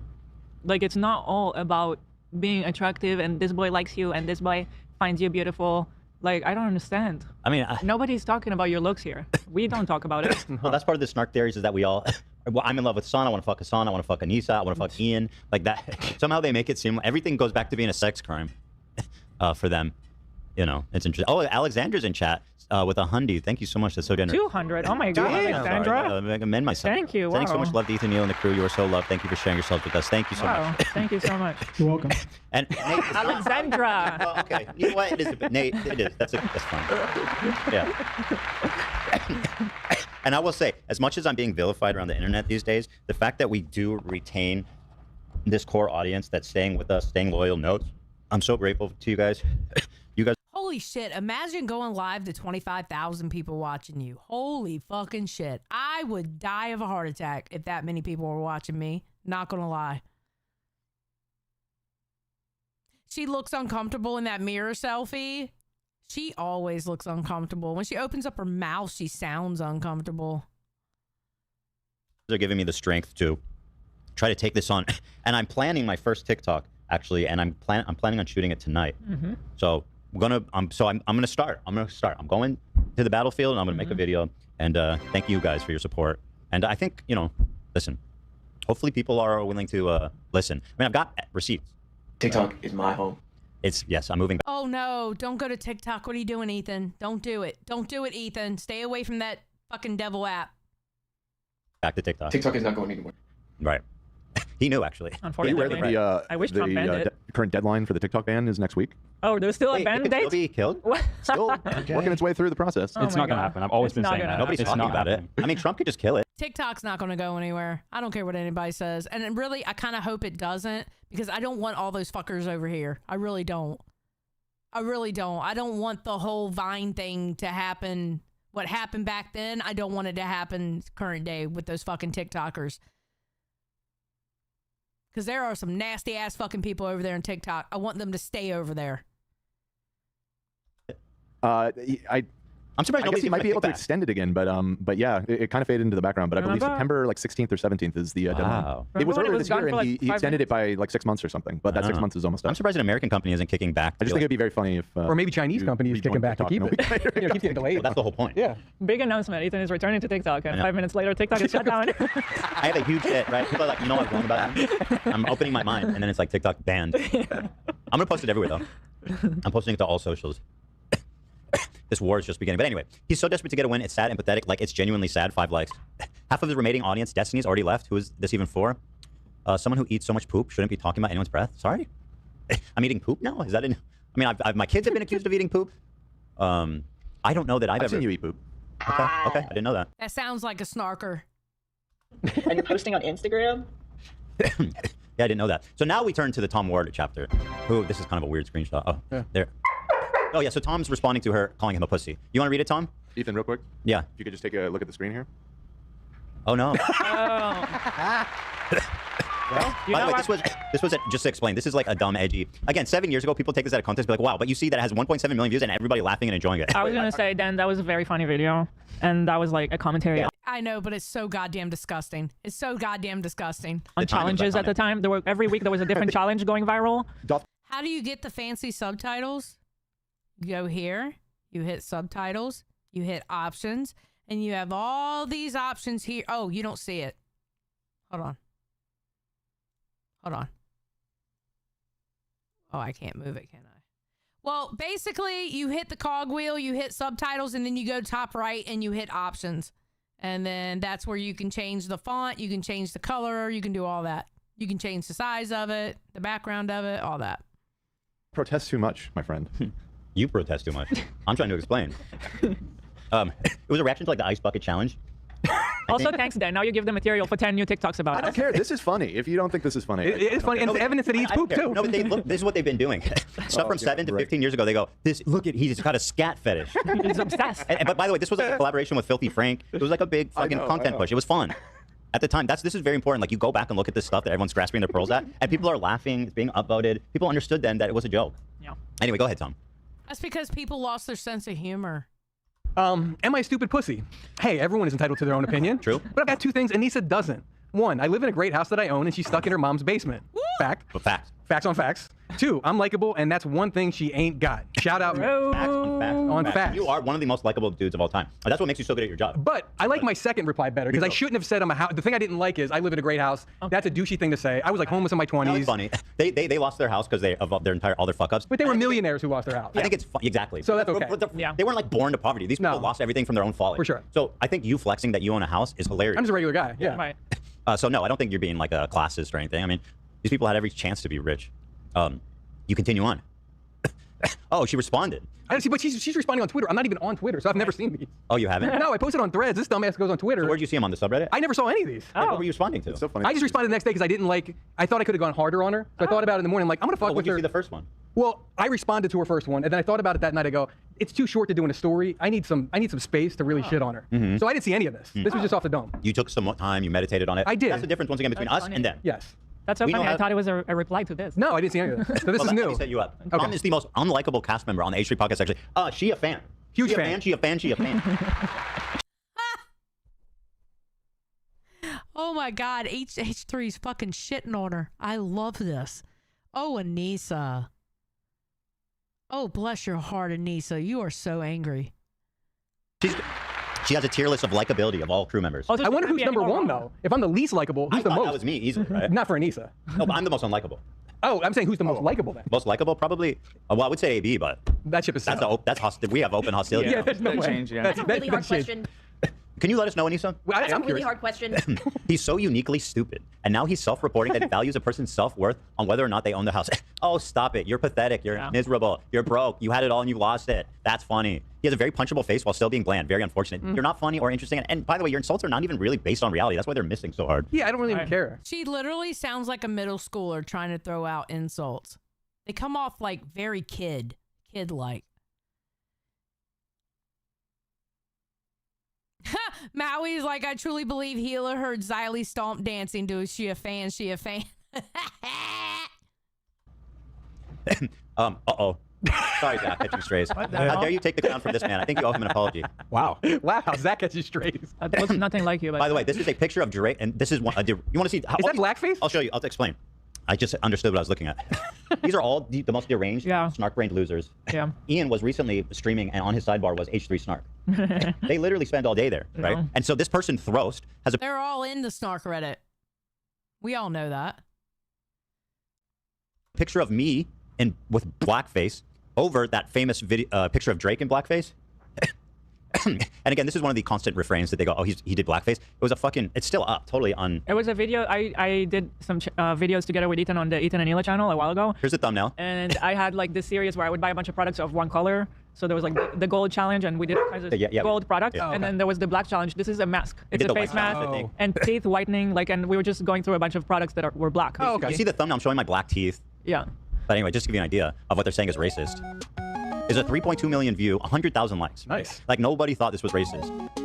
Everybody knew at the time it wasn't racist. We all know it wasn't racist. Welcome back to another very special episode of Ethan and Hila. Hila's been scheming on a new project. We have black water. Black water. Yeah. Called Black project. Anyway. I'm sensing a theme. Anyway, you get the idea. Right. So we start putting on beauty products and all this type of stuff. Black water? It tasted like dirt. Normal. I Oh, think. did it? The black water? No. One of them tasted like dirt. I'll I tell you remember. what, you don't see black market on the shelves these days. That was a short. Christ, I remember getting on him about that blackface too. What's up, Tommy R? If I'm being fair, they knew what they were doing. Some blackface shiz here, 100%. Oh, I believe so. Also, it's like Colleen Ballinger when she did the show when she was on tour and she did the Wicked Witch. Now, granted, it was dark green face paint, but she literally went from doing the Wicked Witch. She took off the Wicked Witch costume. She still had the dark face paint on, which was dark green, and then she started singing Beyonce. Like, girl, you knew what you were doing with that. You could technically say, well, she wasn't doing blackface because the face paint was green, but you knew what you were doing. You know? Colleen Ballinger knew what she was doing with that. Yeah. Water. I mean, just like visually, it's very unappealing. Yeah. Like, that's a big part of taste. You know, you eat with your eyes, Dan. That's what they say. I would fresh. I would expect it to taste like cola. Right. I feel like And my it brain would doesn't. be like weirded out. It was relatively just tasted like water. Mhm. And it has a 70+ alkaline trace mineral level. If anything, we look like fucking occultists. We look like we're getting ready to sacrifice a goat or something. I'm getting insane clown posse kind of vibes too. I look like MF Doom in this one. Shout out. What? So this is black food coloring. Oh, and we put it on your mom too. I forgot. Yeah, we did it on my mom. This video is great. And then I tell her that it doesn't come out, and she starts freaking out. This was when we just moved to America, by the way, and we were living with Ethan's parents for a couple months in Vegas. Yeah. By the way, lived there for a couple months, worked our butts off the whole time, and then moved out. Yeah. You didn't stay in their basement. Was that an option? It was, yeah, of course, we could stay there. Every single attack line, it all is something like this. Yeah. You know, it's all something like this. So anyway, moving on. Ugh, I always forget this guy exists. It's like my brain won't allow me to know he's real. Huh. Sick burn, bro. What? Wow. She's such a middle schooler. She literally, God damn, bro. Her insults are like literally like a kid. Obso? Is it Obso or Obso? Welcome to Band World. Thank you. I appreciate it. So if the aliens invade, we blame her 100%. Yeah, Little Dove, he did an excellent job. I still have to watch like the last, I think, 3 hours of it. I need to go and watch that. But my husband watched the whole thing and he really liked it. He was like, he did a good job also. So, and my husband's a normie, so if my normie husband liked it, then that says a lot. Zach's gonna remember you exist on that soundboard. Yeah, I'm gonna torment the soundbite's already flowing, man. But Anisa, I think you're a Jew-hating bitch, so you can go fuck yourself. I mean, they're...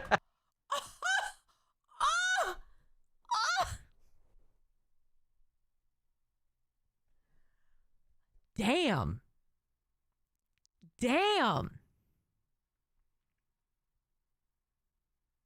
Holy shit. I mean, listen, she's always throwing out that people are being Islamophobic. She's always throwing that out. Damn. Sounds about inbred. I would never use that word personally, but she does seem to target the Jewish. Like, what have you done? Nothing. And they specifically always point you out as like, oh, he's the worst. It's like, really? Yeah. The guy with the Star David necklace? You just got to point out the anti-Semitism, so you know what, it needs to go fuck yourself. All right? The girl who set up the swastika sword shot? Yeah. I have no respect for anyone that does that. Just fuck you. She Fuck tweeted you. inbred. Like, no, you don't get to do that. She tweeted inbred. She did that to stop all the hate she was getting. She wanted to be left alone, so she tweeted inbred. Yeah, she's constantly, this is cry bullying 101. Yeah. Constantly provoking us, constantly making public videos. That's a cry bully. That's exactly what a cry bully does. They poke and poke, but as they're poking, they're trying to make themselves look like a victim as they're poking the people that they are a victim of.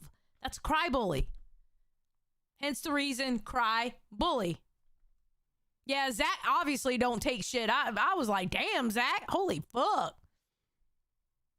Yeah, Nuclear Winter is like, Zach, I was unfamiliar with your gangster. Me too. Holy shit.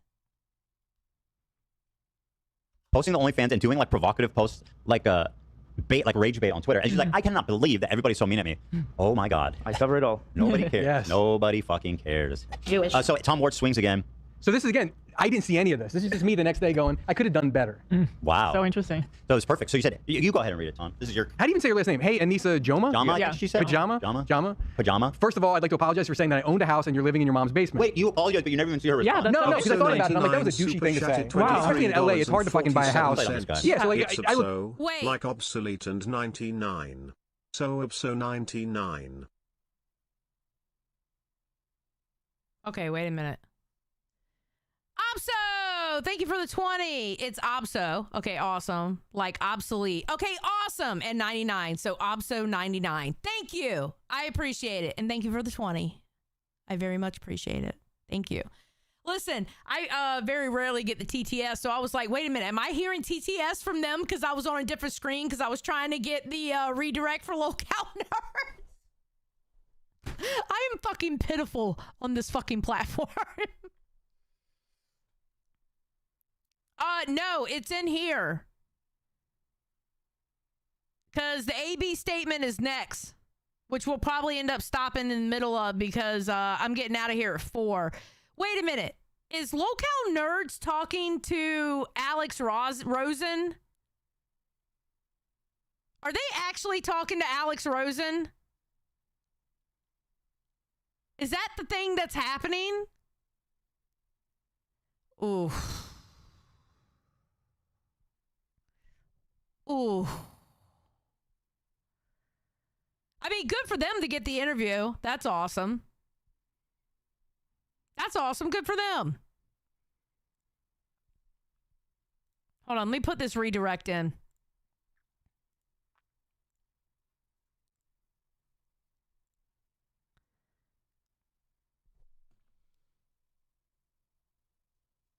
So, all right, let's keep going. Back, I reflected, and I'm like, that was a fucked up thing. I could attack her in so many better ways without doing that, which I proceed to do. Tom, you know what is even harder? What? Be a successful YouTuber, buy your first house, sell it, move to Seattle, buy another house, sell it, move to Edmonton, and then live in your mom's basement. That's the hardest one I've seen in a while. I've never seen such a success story in my life. It's a shame. You forgot driving a successful IP into the dirt, losing a shit ton of money, trying to do it again, not paying anybody, everybody's wishes, everyone screwing over everybody. Right. That's exactly what happened with Idubbbz. That's exactly what happened to him. He completely just obliterated his own fucking career. And it's sad to see. It's absolutely sad to see. He completely obliterated his fucking career. Such a fucking shame.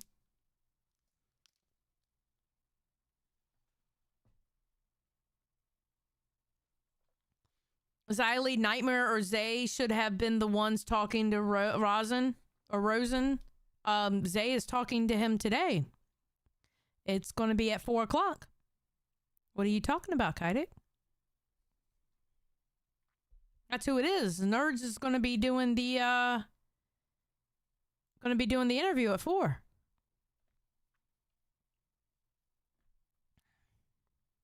Yeah. Wow. Go ahead, Tom. So it's true. I was homeless in my 20s, so I know what it's like. No. I said nerds. I'm sorry. And if I did accidentally say nuts, then that was wrong. I meant nerds. It's nerds that's going to be talking to him. I'm not the biggest Alex Rosen fan. at all. I'm not. Nope. But good for them for getting the interview, though. Oh, I love Zay and Buff. I do. I love me some Zay and Buff. Like to lose everything. And having a home doesn't make me better than anyone. Maybe I should have said at least I live above ground. That would have been more appropriate. That's racist to the mole people. Right? See what I did there? I love this reply. See how you do it? Yeah. So good. And then there's more. There's like 2 other after that. You actually are very inspiring, dude. You were almost in your 20s. I'm not kidding. No, you were a drug addict. Yeah. Were you living on the street? Well, I mean, I had no home or car. So yeah, I would wake up, like, I had a little shitty job bartending. So in the morning, I'd wake up like $10 in my pocket, and I would like not know where I was sleeping that night. Wow. Did you have hair? With that, I did have hair, so it wasn't. It wasn't rock bottom. Yeah. Things were much better then. Yeah, thanks for finding that out. I could have turned it around. Now I was just curious. It's all about perspective. We love the ball. You're beautiful. Yeah, you look great. Tom Ward, everybody. So, yeah. What a legend. I wanted to correct. I know that we're goofing about the basement, but I think at this point, they moved out of the mom's They're basement. above ground? I think they found their first apartment. Shout out. They can see outside a window or something? Well, I don't know. I think they Shout out. own a home. That's one of the last things she commanded me to correct my boss about. She owns a home, I believe. Which one? Where? I don't know. Who gives a fuck? The one that she's trying to sell? I mean, for now, she doesn't. No, Trying not to own they're one. trying to sell it in We Seattle. saw the listing. Yeah, you own it now. Your boss Yeah. defamed me by calling me poor. Sorry, you are, bro. Morally and monetarily. Oh, period, Ethan. Go ahead and flex. All right.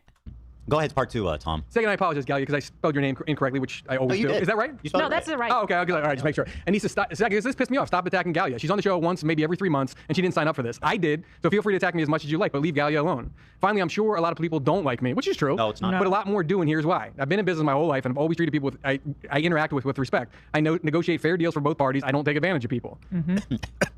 And I always make sure everyone gets paid. That's true. If you work with me, you're gonna get paid. No one works for free. So I guess we're just different people. Yeah. Also, I make people laugh once in a while. That helps. You should try it instead of just talking shit all day online. Period. And thank you for being such a big fan of the show and watching every episode. Really, every viewer counts, and I appreciate your service. 100%. Peace and love, Anisa. Thank you. Beautiful. I mean, period. That's all she does. She's like literally. Anisa doesn't even talk good shit. Like, if Anisa was like dropping bombs and like talking good shit, I would. Upso 99 super chatted $23.47. I was watching you and some other female streamer about Edwin. Oh God, that's some old school shit. I haven't thought about Edwin in a very, very, very long time. That shit's behind me. That was a while ago. Opso 99. That was a while ago. Holy shit. Thank you. Every view is important, so we are grateful. Her $5 membership, counts. Hey, it all helps. It all helps. It all goes to the. It all goes to the funds. You know what I mean? So well said, Tom. Thank you. my biggest Thank you for the donation again, by the way. I appreciate it. Very nice of you. problem is like they talk a lot of shit, and you'll see in this video. The biggest problem is that they don't even attempt to be funny. There isn't even a single attempt at comedy in this whole video. It's just flat out. Her insults fucking suck. Her insults literally is like a middle schooler trying to be a badass. That's exactly what I think of when Anisa goes off on Twitter. It's like she sounds like a middle schooler who's trying to be an adult. Maybe that's like half her problem. Maybe there's like a brain function that's fucked up.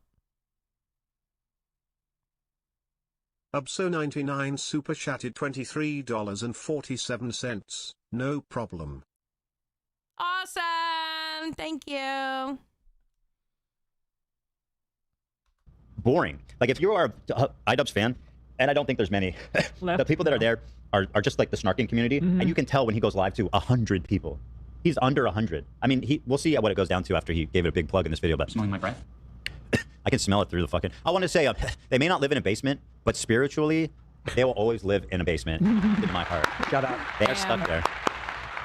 Now, AB, I want to give you the. Do you want to watch this his video? Because it's going to take us a while to work through this. So I just have 2 clips. Let's just show these 2 clips, and then I want to say what I have to say, and we can watch the rest of it after. Yeah. So just to sort of set the scene right. for how he was speaking. So let me open this clip here. Apathetic, I just got finished saying I need to watch the last like 3 hours of it. I did watch half of it. My husband watched the whole thing and he really liked it.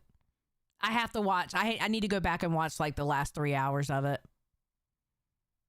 But I will say the first 3 hours that I think it was around 3 hours that I watched it. It was really good. I was very proud of him. Very proud of him. And my normie husband really liked it. And like I was cleaning the bathroom, my husband stomps in and goes, "That Starman guy is a fucking creep." And that right there told me that Nightmare did a really good job. You know? No, it's okay, Apathetic. I get you. No, that told me how good of a job he did when somebody who's a normie, who's not always online, who's not really engraced into this world, really took in what Nightmare did. You know? So when a normie can watch it and go, holy shit, you know that you conveyed what you needed to convey. So, nah, I'm proud of him. I'm really proud of Nightmare. But I still need to finish it, and I'm going to finish it. I just got to find the time to finish it, but I will. Bring out the popcorn now? Yeah. Right. We had popcorn prepared, but we were like, this is really not appropriate for... I think I'm gonna order lunch. Is anybody hungry? I'm excited. Like, I really am. Hey, look who's fucking profiting and benefiting from political violence. 187,000 live viewers for Hasanabi. Fucking awesome, bro. That's so cool. Well, I mean, he was probably live before, though. Thank you. No, I don't think he went live, but he's reaping fucking the rewards, you know? So yeah, for Hassan, this is I miss the old Kim K, the glory hole Kim K, down on her knees Kim K, all about them D's Kim K. I hate the new Kim K, the most produced Kim K, the always nude Kim K, cry on the news Kim K, the Fallout Boy Kim K, stepmama boy Kim K. Gotta say at the time I'd like to meet Kim K. See, we invented Kim K. It wasn't any Kim Ks, and now I look around and there's so many Kim Ks. I used to love Kim K. I used to love Kim K. Son. Jesus Christ, that is long as fuck. And now no, stop Kim it. K doesn't love Kim K. You know what disturbs me? Is that people flock to Hassan's stream to get his take on the political violence perpetrated on the right. Like, I wonder what, dude, I don't know. The whole thing is fucking disgusting. I'm not trying to point fingers or put blame on anyone specifically because we don't know what happened. I don't want to put that on anybody. I can talk about the culture that's going on though, in general, which is that it's become commonplace to call for fucking political violence on Twitch and acceptable. Yeah, we've been seeing that. That was a long time coming. All right. Permanently ashamed and boycotted. Switch 1 or 2? So what? You said advertising on Switch. Oh, Switch. We love the Switch. But okay, here's. I'll go back a little bit. For him as well, because he was dealing with like a lot of trauma and a lot of issues. Now this is a clip from his. Just a clip. This is a clip from his live stream after the video. Yeah. And don't get me wrong, that happens with a lot of fighters in general, because fighting's a very hard. Whether you're fighting MMA, boxing, whatever, it's very hard because you're getting beat up constantly, and then you're supposed to show up to the gym the next day and the next day and the next day. AB can attest to it, right? So it's mentally very hard. So I feel bad for him because I can tell his heart was. What? Out of pocket. God damn! Shut up, AB, you fucking loser. You literally, when you came out, his wife was literally one of your boxers when you came out with that content cop. And you actually expected AB and Lena to side with you. You expected them to take a side. And they tried to be just right in the middle, not taking a side, and still have their own feelings about things. And you got mad because he didn't take your side. You got mad because Lena didn't take your side. And y'all literally tried to force their hand. That makes you a piece of shit. Let me tell you something. Oh, I'm so 99 with 5 gifted. Let's fucking go. Hold on. Before I tell you something, let me put this in. 59, 64. 64. We're at 64. Let's fucking go. That's crazy. Let's go. Fuck yeah. Thank you so much for the 5 souls that you have saved, aka gifted memberships. Thank you. He caused poor Lena to have a panic attack at work. Let me tell you something. And this is just some auntie advice for y'all, all right? I'm going to give y'all some free auntie advice, all right? If you have 2 friends, Mono with the 1 gifted, I'm going to get this auntie advice out. I swear to God I am. 65, we're at 65. Let's fucking go. Thank you, Mono. I appreciate it for saving the 1 soul that you saved. Thank you. Here's some auntie advice for you. You have 2 friends, and they're having a stupid fight. Now, I'm not talking about something serious, all right? They're having a stupid fight. If one of them... Okay, hold on. I'm going to get through this first before I do this, okay? One of them tells you are trying to force you to take their side, and the other one just lets you be and let you make up your own mind. Go with the friend that just wants you to make up your own mind and doesn't try to force you. Because the one that's forcing you wants the hug box and you can't disagree with them. They're not a true friend. A true friend is going to let you have a mind of their own. Don't side with the one that tries to force your hand. Okay, Opso with another 5. Mono, thank you for being a Band World member for 2 months. Rum from Breakfast with a 1, so that's 6. And Dub, welcome to Band World. All right, so I got to add 6.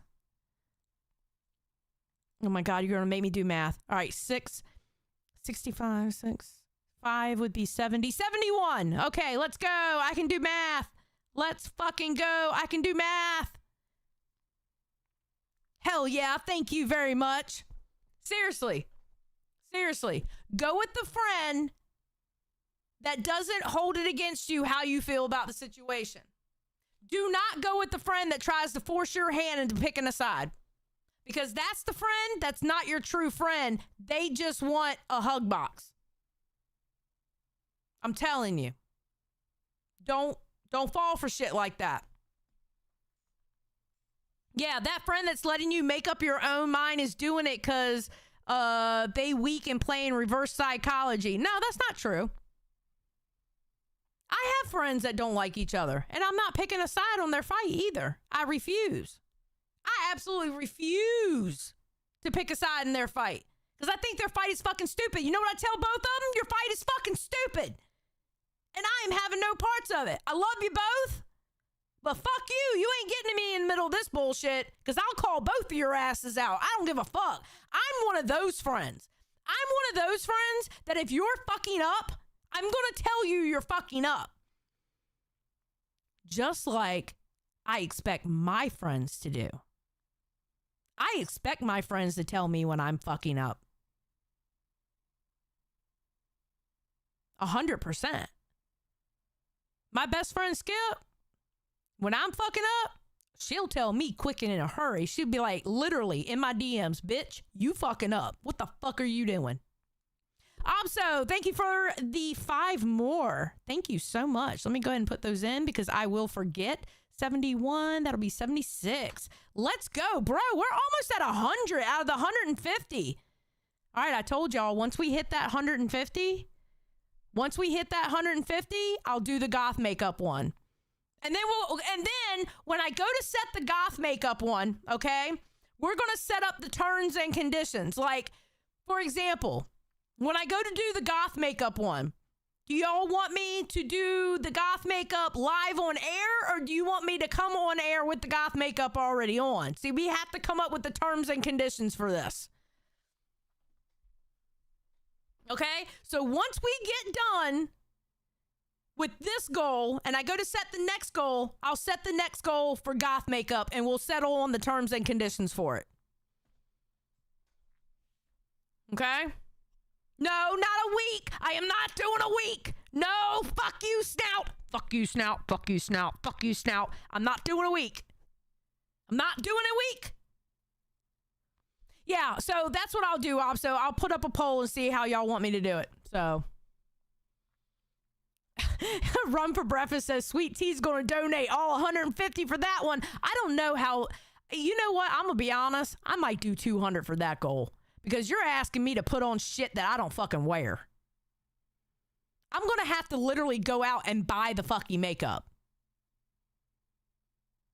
Okay, so just know I'm buying cheap ass makeup, FYI.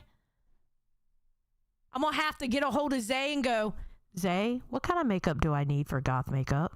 Can you please give me a grocery list of makeup that I need? You do it so well. What do I need?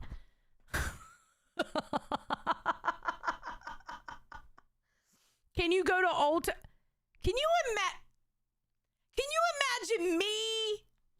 Bro, can you imagine me going up in Ulta? Those bitches would first of all, they would look at me like I done lost my damn mind and I'm like some homeless bitch that just walked in there. Let's be honest, okay? I would walk in here and they're like, okay, we got this homeless woman in here. She's like in sweatpants and a t-shirt and fucking furry Crocs. We think she's homeless. We need to scoot her out of here because nobody's going to want to buy anything with this bitch in here. Literally. Like, what?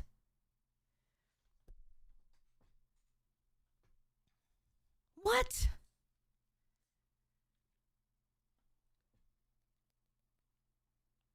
Would you do a Xylee version of Raw Time?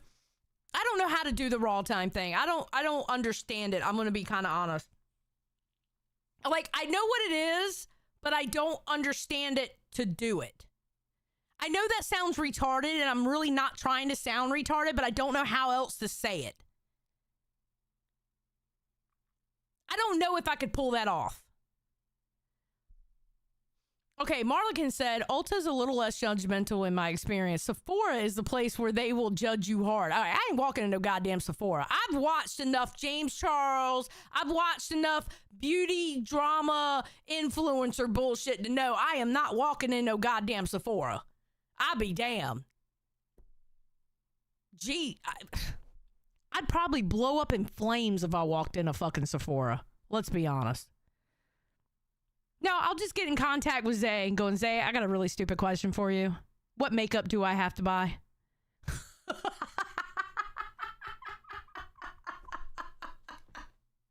Sly Guy, thank you for the one. I appreciate it. That's awesome of you. Thank you so much.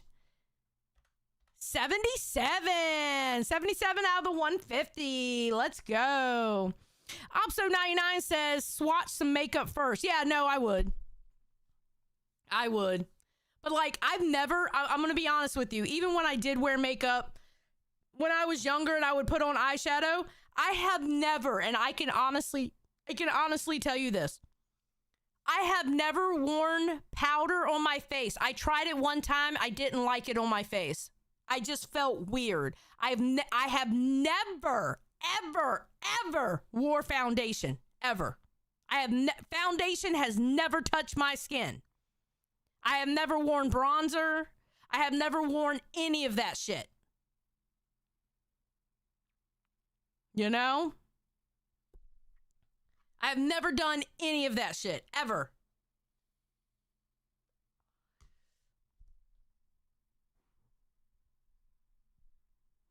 Make sure you have lots of water. Wait, why do I have lots of water? Hey, Meaden, how are you? What about crack cocaine? I've never done crack cocaine. Because of experiences in my life, though, I can tell you how they make it. That I've never made it, but I know how it's made. Maui's like, I'm so excited, Xylee. Maui, shut the fuck up. Shut the fuck up. You know what, Maui? You are no longer one of my favorites.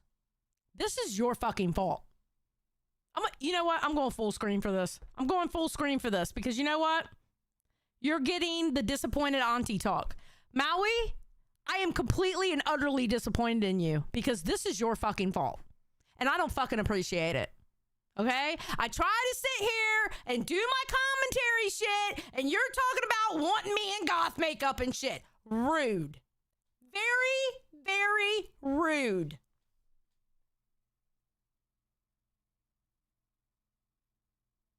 Yeah, I don't know how to do that under eye color corrector shit. What the fuck is eye color corrector shit? And fucking concealer? I don't need that shit. What the fuck? What the fuck is that shit? Blush? I don't know where to put fucking blush. Listen, I'm telling you, all I ever really do is I put on some eyeliner. Now I can do, listen, and I don't do that pussy shit, liquid eyeliner. I'm old school with the kohl eyeliner with the stick, okay? And do my wings like that. If I'm feeling fancy, I'll wear some fucking mascara, okay? The fuck? Don't blame Mal. I suggested it. Fuck you, Rum. And you're on my goddamn docket team, too. I should kick you out of the docket team. I should message a fucking mod right now and kick you out of the goddamn docket team for this bullshit. I hate all of you. I fucking hate all of you right now. Harlequin's like, oh, you sweet summer child. I was a tomboy growing up. What was I going to do when I was working on cars? Was I going to go into the shop knowing that I was going to have transmission fluid and oil and fucking coolant and shit like that all over me with a full fucking face of makeup? The fuck? I don't even carry a purse around anymore. I just carry a wallet. Maui says, girl, I have a dream. A dream where Xylee gets 2016 goth makeover. I hate you. Obso99 says, ADHD. I was the same. True. Okay, so Apathetic says, Xylee, first part of the stream could be Zay giving you makeup tutorial of goth makeup. The rest of the stream could be the two of you doing a deep dive on a goth locale of some kind. Well, see, here's the thing. By the time it comes into fruition, it's either going to have to be a weekend thing so me and Zay could do it, because I'm not going to ask Zay to come to 4 o'clock in the morning to do that, because remember, I'm moving to 4. So I'm not going to ask her to do that. So it might have to be a weekend thing, but we'll do it. All right. If I will make the goal. I've already told y'all I will make the goal. And then once the goal hit, I will do it. Because the one thing I'm not is a fucking scammer. All right. Shit. Meaden, I don't miss you, Meaden. I don't miss you at all. You know I love you. Maui, you are way too fucking excited. I am very, very concerned on how fucking excited you are for this bullshit. Bruh. You are way too excited. Ugh. Goddamn makeup. I can't believe y'all gonna make me wear fucking makeup. Obso with the 5. Jesus fucking Christ. Y'all are really trying. Okay, 77, 78, 79, 80, 81, 82. 82. All right. 82. Holy shit. We're almost at 100 out of the 150. Let's fucking go, bro. Obso99, thank you for the 5 save souls. We appreciate it. Thank you. And by the way, guys, FYI, you can put in another. If you get a membership gifted to you, you can add $5 more. Go up to a cash cow. I'm gonna start hanging out in the Reaper VC more often now. So probably during the day. I don't know. With my time change, I'm about due. But either way, I'm gonna spend more time in there, and we'll figure out what time would be a good time to go in there, hang out, and I can do my work and figure out what videos I want to do on this channel and stuff like that. So that way we can hang out. Got to get some lashes too. No, fuck you. Nope. No. I am not doing lashes. No. Negative. Not gonna happen. I am not doing fake lashes. I draw a fucking line.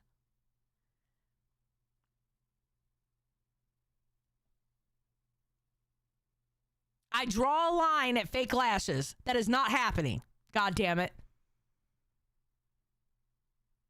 No, I'm not backing out, Rum. No. But I'm not doing fake lashes.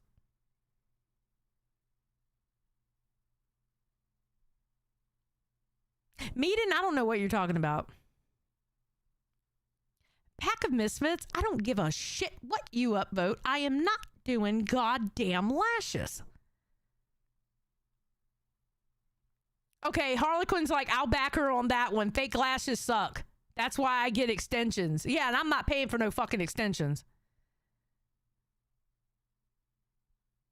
You get your nails done too. Stop trying to change me into a girl. Remember, I'm one of the guys, okay? Can I just be one of the guys? What the fuck? Okay, fuck it. I got 8 minutes. I'm just going to talk to y'all for the 8 minutes because I don't want to cut this off midway. So, most likely tomorrow we're going to cover the AB and the live tweeting and, you know, whatever. I'll just talk to y'all for the last 8 minutes before we go over to Locale Nerd. Okay, I may have said I wanted to get my nails done, but I'm not getting my nails done just for the goth look shit, okay? You can't be a guy. You got too much bitch in your blood. Damn, Muffin. I ain't got bitch in my blood. You done lost your goddamn mind saying that shit to me? How the fuck do eyelash extensions work? I don't know either. I have no idea. Harlequin says, I'm one of the guys. I'm just yassified. I know that's right.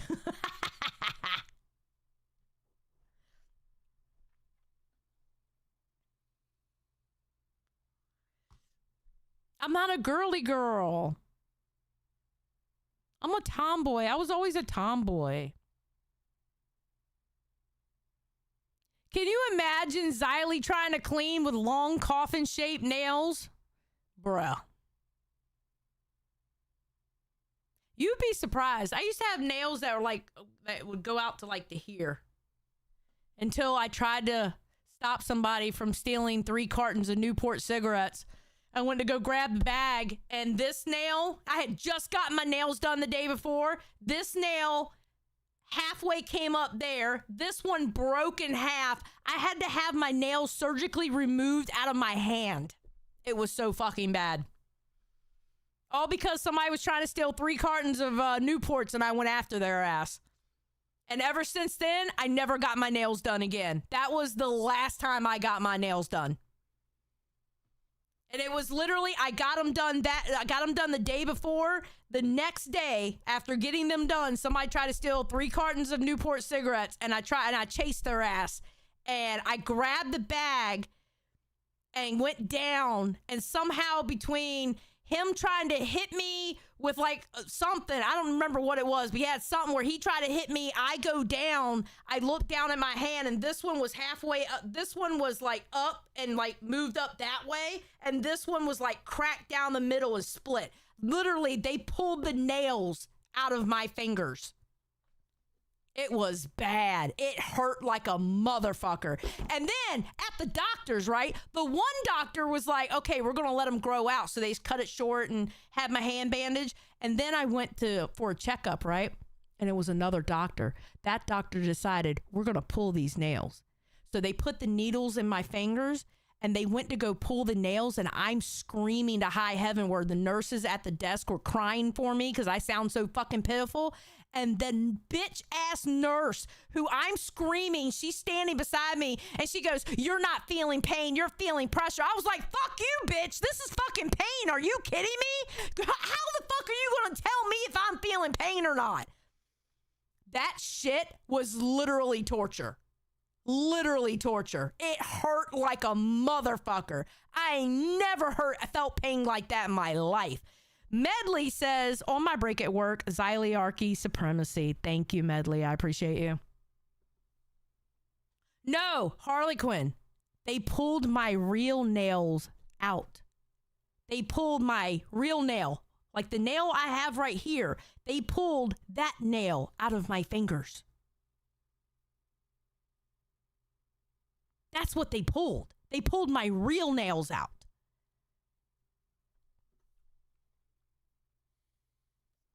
And it literally, you're talking about, I've had kidney stones. I've had things to make me like hurt. I have kidney problems. I have all that. I will take a kidney stone any day over that fucking pain I felt when they pulled my nails out of my hand. Obso99 says, I'm a lesbian. Maybe that's why I like you. Obso99! Yes! I like you too. You're awesome. Hell yeah. Oh, God, it was horrible. And Kydex like, you scarred me for life. Well, see, I've been scarred for life because that was literally the last time I ever got my nails done. I never got my nails done after that. I just haven't done it.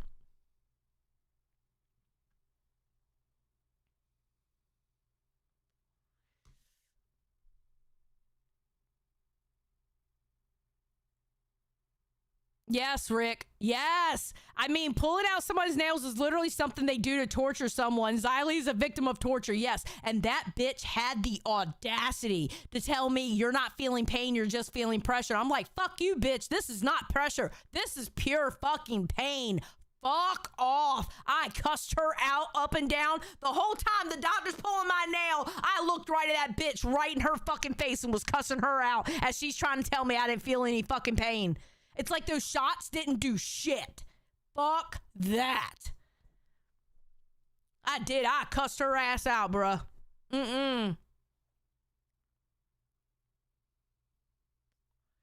Fuck that.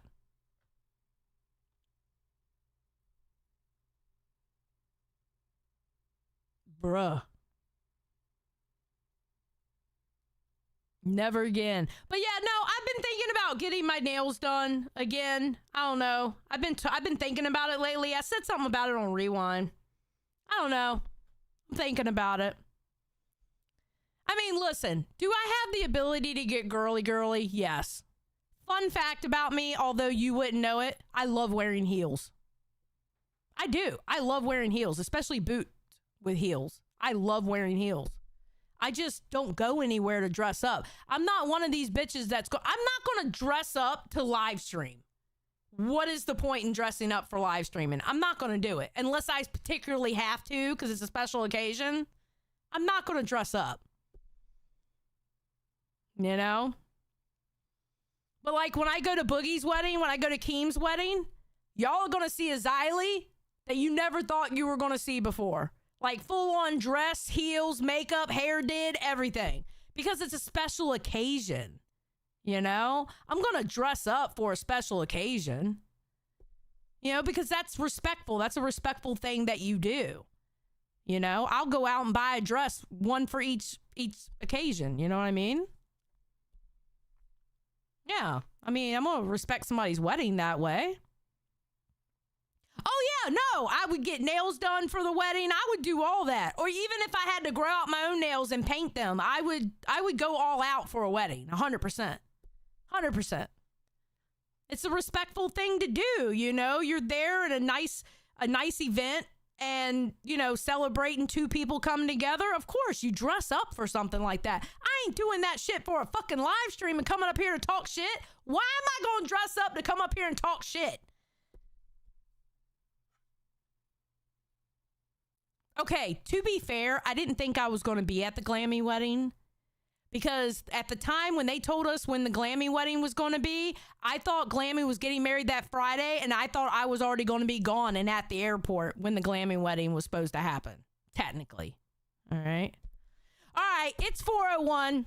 They are, I believe they're live now. Let me see. Hold on. Yes, they are live now. So what I'm going to do is I'm going to send y'all over the nerds. Apparently, they are having an interview with Alex Rosen over there.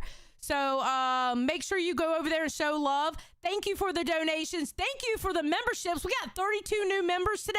Thank you so much. And let's get this. We got to get this Fall of Boogie, the Rise and Fall of Boogie done. So that way I can do the fucking goth makeup that I'm so fucking excited to do. Let me tell you. Jesus Christ, I hate y'all so much. All right, guys, y'all have a good day, night, evening, wherever you are in the world, and I will see you tomorrow. I might even see you tonight. I don't know if we're doing Rewind tonight. If not, I might do more on this stuff tonight. I don't know. Depends if I'm bored or not. All right, I'll talk to y'all later. Bye.